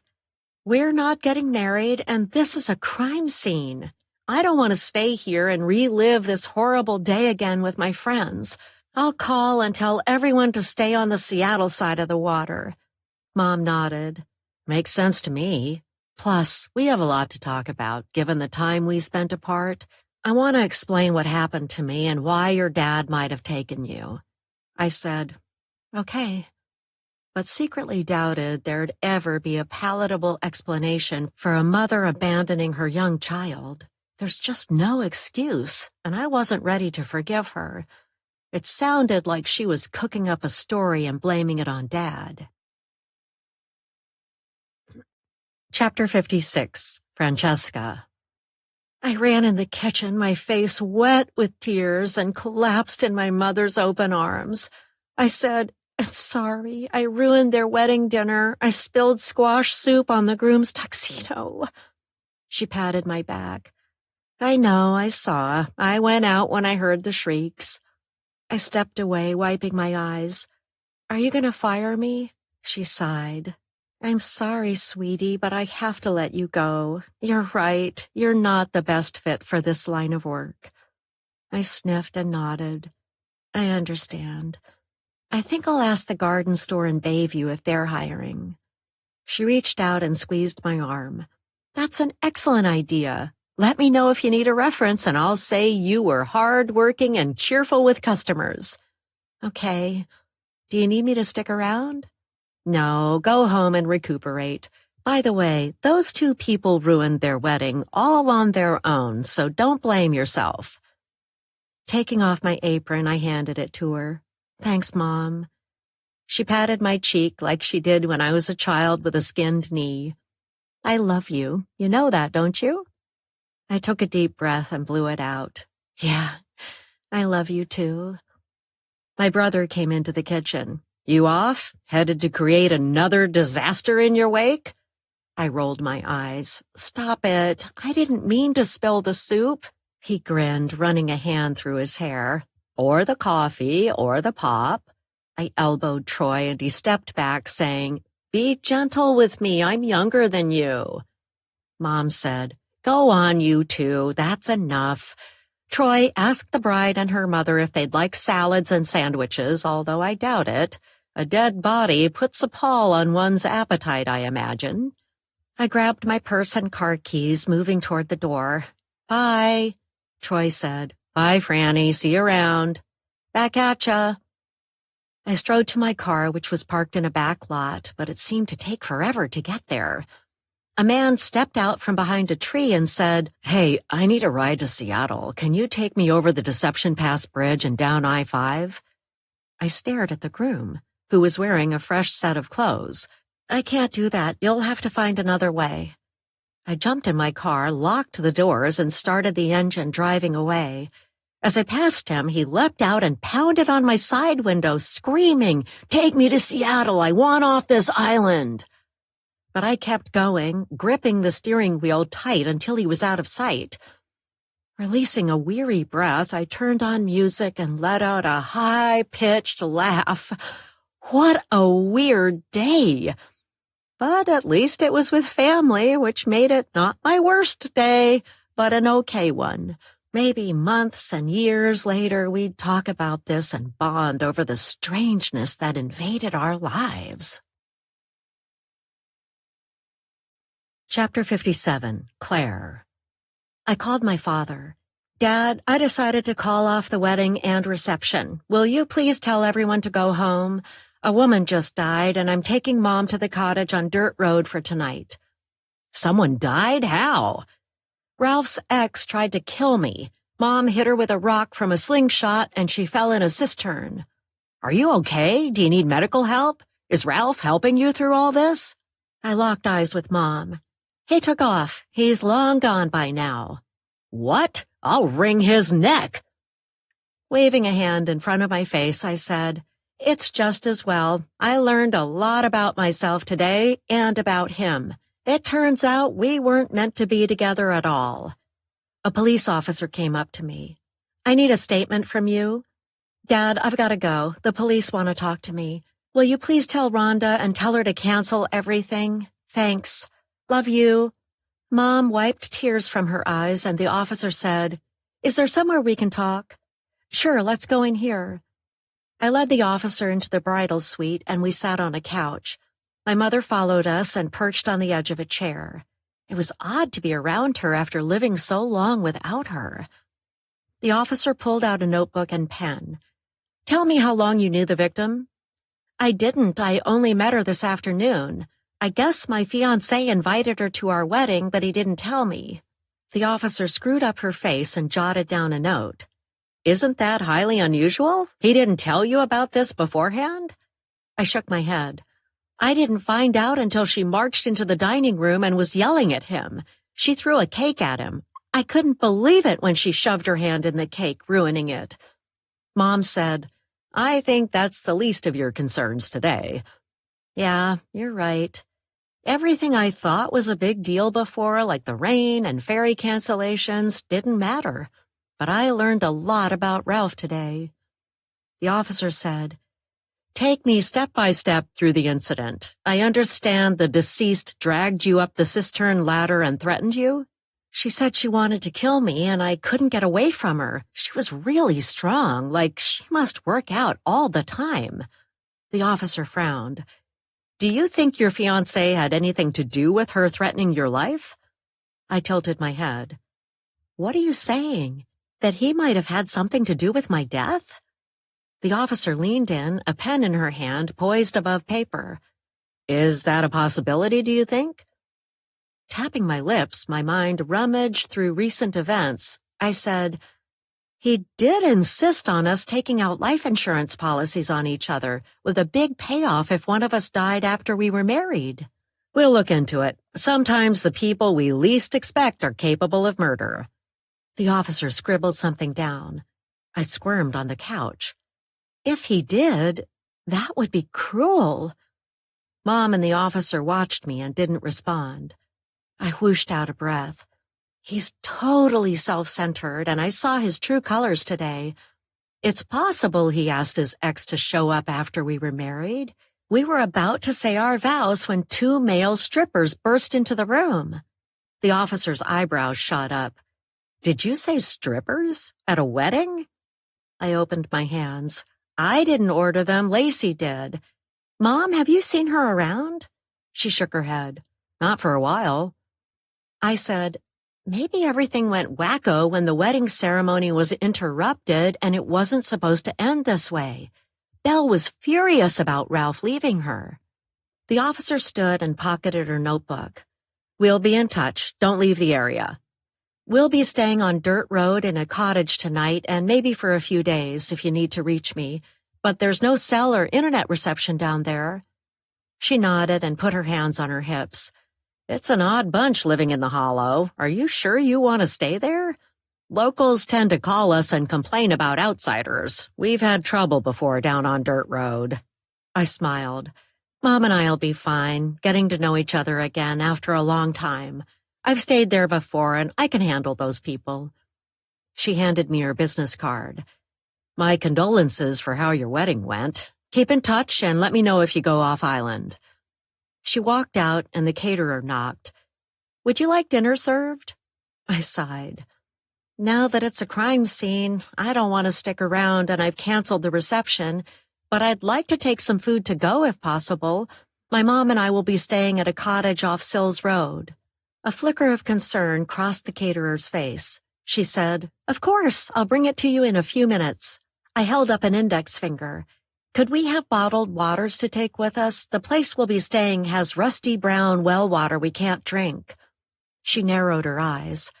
"Are you by chance staying on Dirt Road in a rental cottage?" "Yes." "Stay safe down there. The locals get agitated by outsiders. I'll be right back with your food. Oh, and I thought you'd like to know, I let the kitchen helper go who spilled coffee on your dress and soup on the groom's tux." I shook my head. I felt sorry for her. It worked out in a way and was for the best in the end. Don't worry about it. Chapter 58, Belle. A rock hit my head and I slumped over, falling. Gray, cold, grimy water greeted me as I fell into a cistern. No, not this. I'm not the one who was supposed to die. It's her fault and she's getting away with it. But it was too late for protests. My body hit the water and I blacked out, sinking down into murky depths. Chapter 59, Ralph. The events manager rushed out to her car and I stopped her to ask, "What's going on?" Candy glared at me, resting her hands on her hips. "What a mess you left. I'll have to hire a special cleaning crew, and the reputation of the farm will suffer given how your former girlfriend died on our property. Why didn't you step in and stop her from dragging your future wife up the ladder?" I wiped a smile from my face, secretly pleased Belle died. Now she was off my back and not my problem. She'd been hounding me with emails I deleted before Claire looked over my shoulder and saw them, saying I had to break it off with Claire or she'd come ruin my wedding. But I didn't believe her or think she'd be as wild and ruthless as she turned out to be. I cocked my head and squinted in the rain, telling a bald-faced lie. I was in a bathroom and didn't hear the commotion. My best man, Mac, drove up in my car with Lacey smiling in the passenger seat. I said to Candy, "See you later. You'll be hearing from me if there are additional charges." I trotted over to Mac, fuming at how he took off and left me with no transportation when everything fell apart. I'd lay into him and straighten him out once and for all. Chapter 60, Mac. I hopped out of Ralph's car, tossing him the keys. The events manager shook a fist at him and drove away. With a wide grin, I said, "Lacey and I went out for a drive. Hope you don't mind. It was crazy in there, and I couldn't take it." Ralph crossed his arms and his jaw tensed. A friend wouldn't leave like that and take the car. It was just for a little while. No big deal, right? I clapped him on the shoulder to take the tension down a notch. Let's not let this get between us. It was just a stupid wedding anyway. He glared. It wasn't just a stupid wedding. It was mine. You should have stuck with me until the end. I shrugged. Where's Claire? Did you get rid of the crazy woman who threw cake at you? That cracked me up. His eyebrows shot up. She took care of herself pretty much. She fell in a cistern out back and died. I winced, rubbing my jaw. Sorry we took off and missed it. Sounds like quite a scene. Lacey said, Where's Claire? Ralph pointed to the farm. She's inside. We broke up and the wedding's off. Lacey clapped a hand to her mouth. Oh no, she must be devastated. I should have stayed here for her. I drew Lacey close. Hey, we had to split. No one expected us to stay through that circus. She slung her arm around my waist and nodded, with a look of guilt written all over her face. Ralph threw his car keys in the air, catching them and looking pretty happy for a former groom fresh from a breakup. He said, See you later. I'm out of here. I hurried after him, tapping him on the back before he got in the car. Hey, could I borrow some money? I'm fresh out until the next round of crowdfunding comes in. His eyes narrowed and he shook his head. Sorry, buddy, but the wedding tapped everything I had and more. I'll be digging myself out for a long, long time. My eyes flew to his pocket. How about some cash? I'm broke, to be honest. He tipped back his head and laughed. Which comes as no surprise. I mean, how many grooms have to buy their own best man's plane ticket? I held up an index finger. I'm glad you brought up the subject. Can you buy me plane fare back to Thailand? He smiled. I already did that once, and I'm no fool. Stop taking advantage of people and get a job. Lacey strode over, taking my hand. He's coming with me. He doesn't need a plane ticket to Thailand. He's going to do his podcast from my place. Ralph studied us and nodded. Glad to hear at least the wedding worked out for one couple. Don't call me if there's a wedding in your future. I'm done with weddings. He hopped in his car and drove away. Lacey and I walked arm in arm into the building. I said, Man, what a nightmare. You can say that again. I'm glad Claire didn't pick me to be her bridesmaid after all. I stopped in the hall. Hey, where's your car? Let's just go. Lacey pulled back the hood of her cape. I don't have one. I took the bus. I ran a hand through my hair. She wasn't as loaded as I thought, but I liked her well enough to go along and see if it worked out. This has been Wedding Nightmare, written by Susan Specht-Oram, narrated by Robin McAlpine. Copyright 2026 by Susan Specht-Oram. Production copyright by Susan Specht-Oram.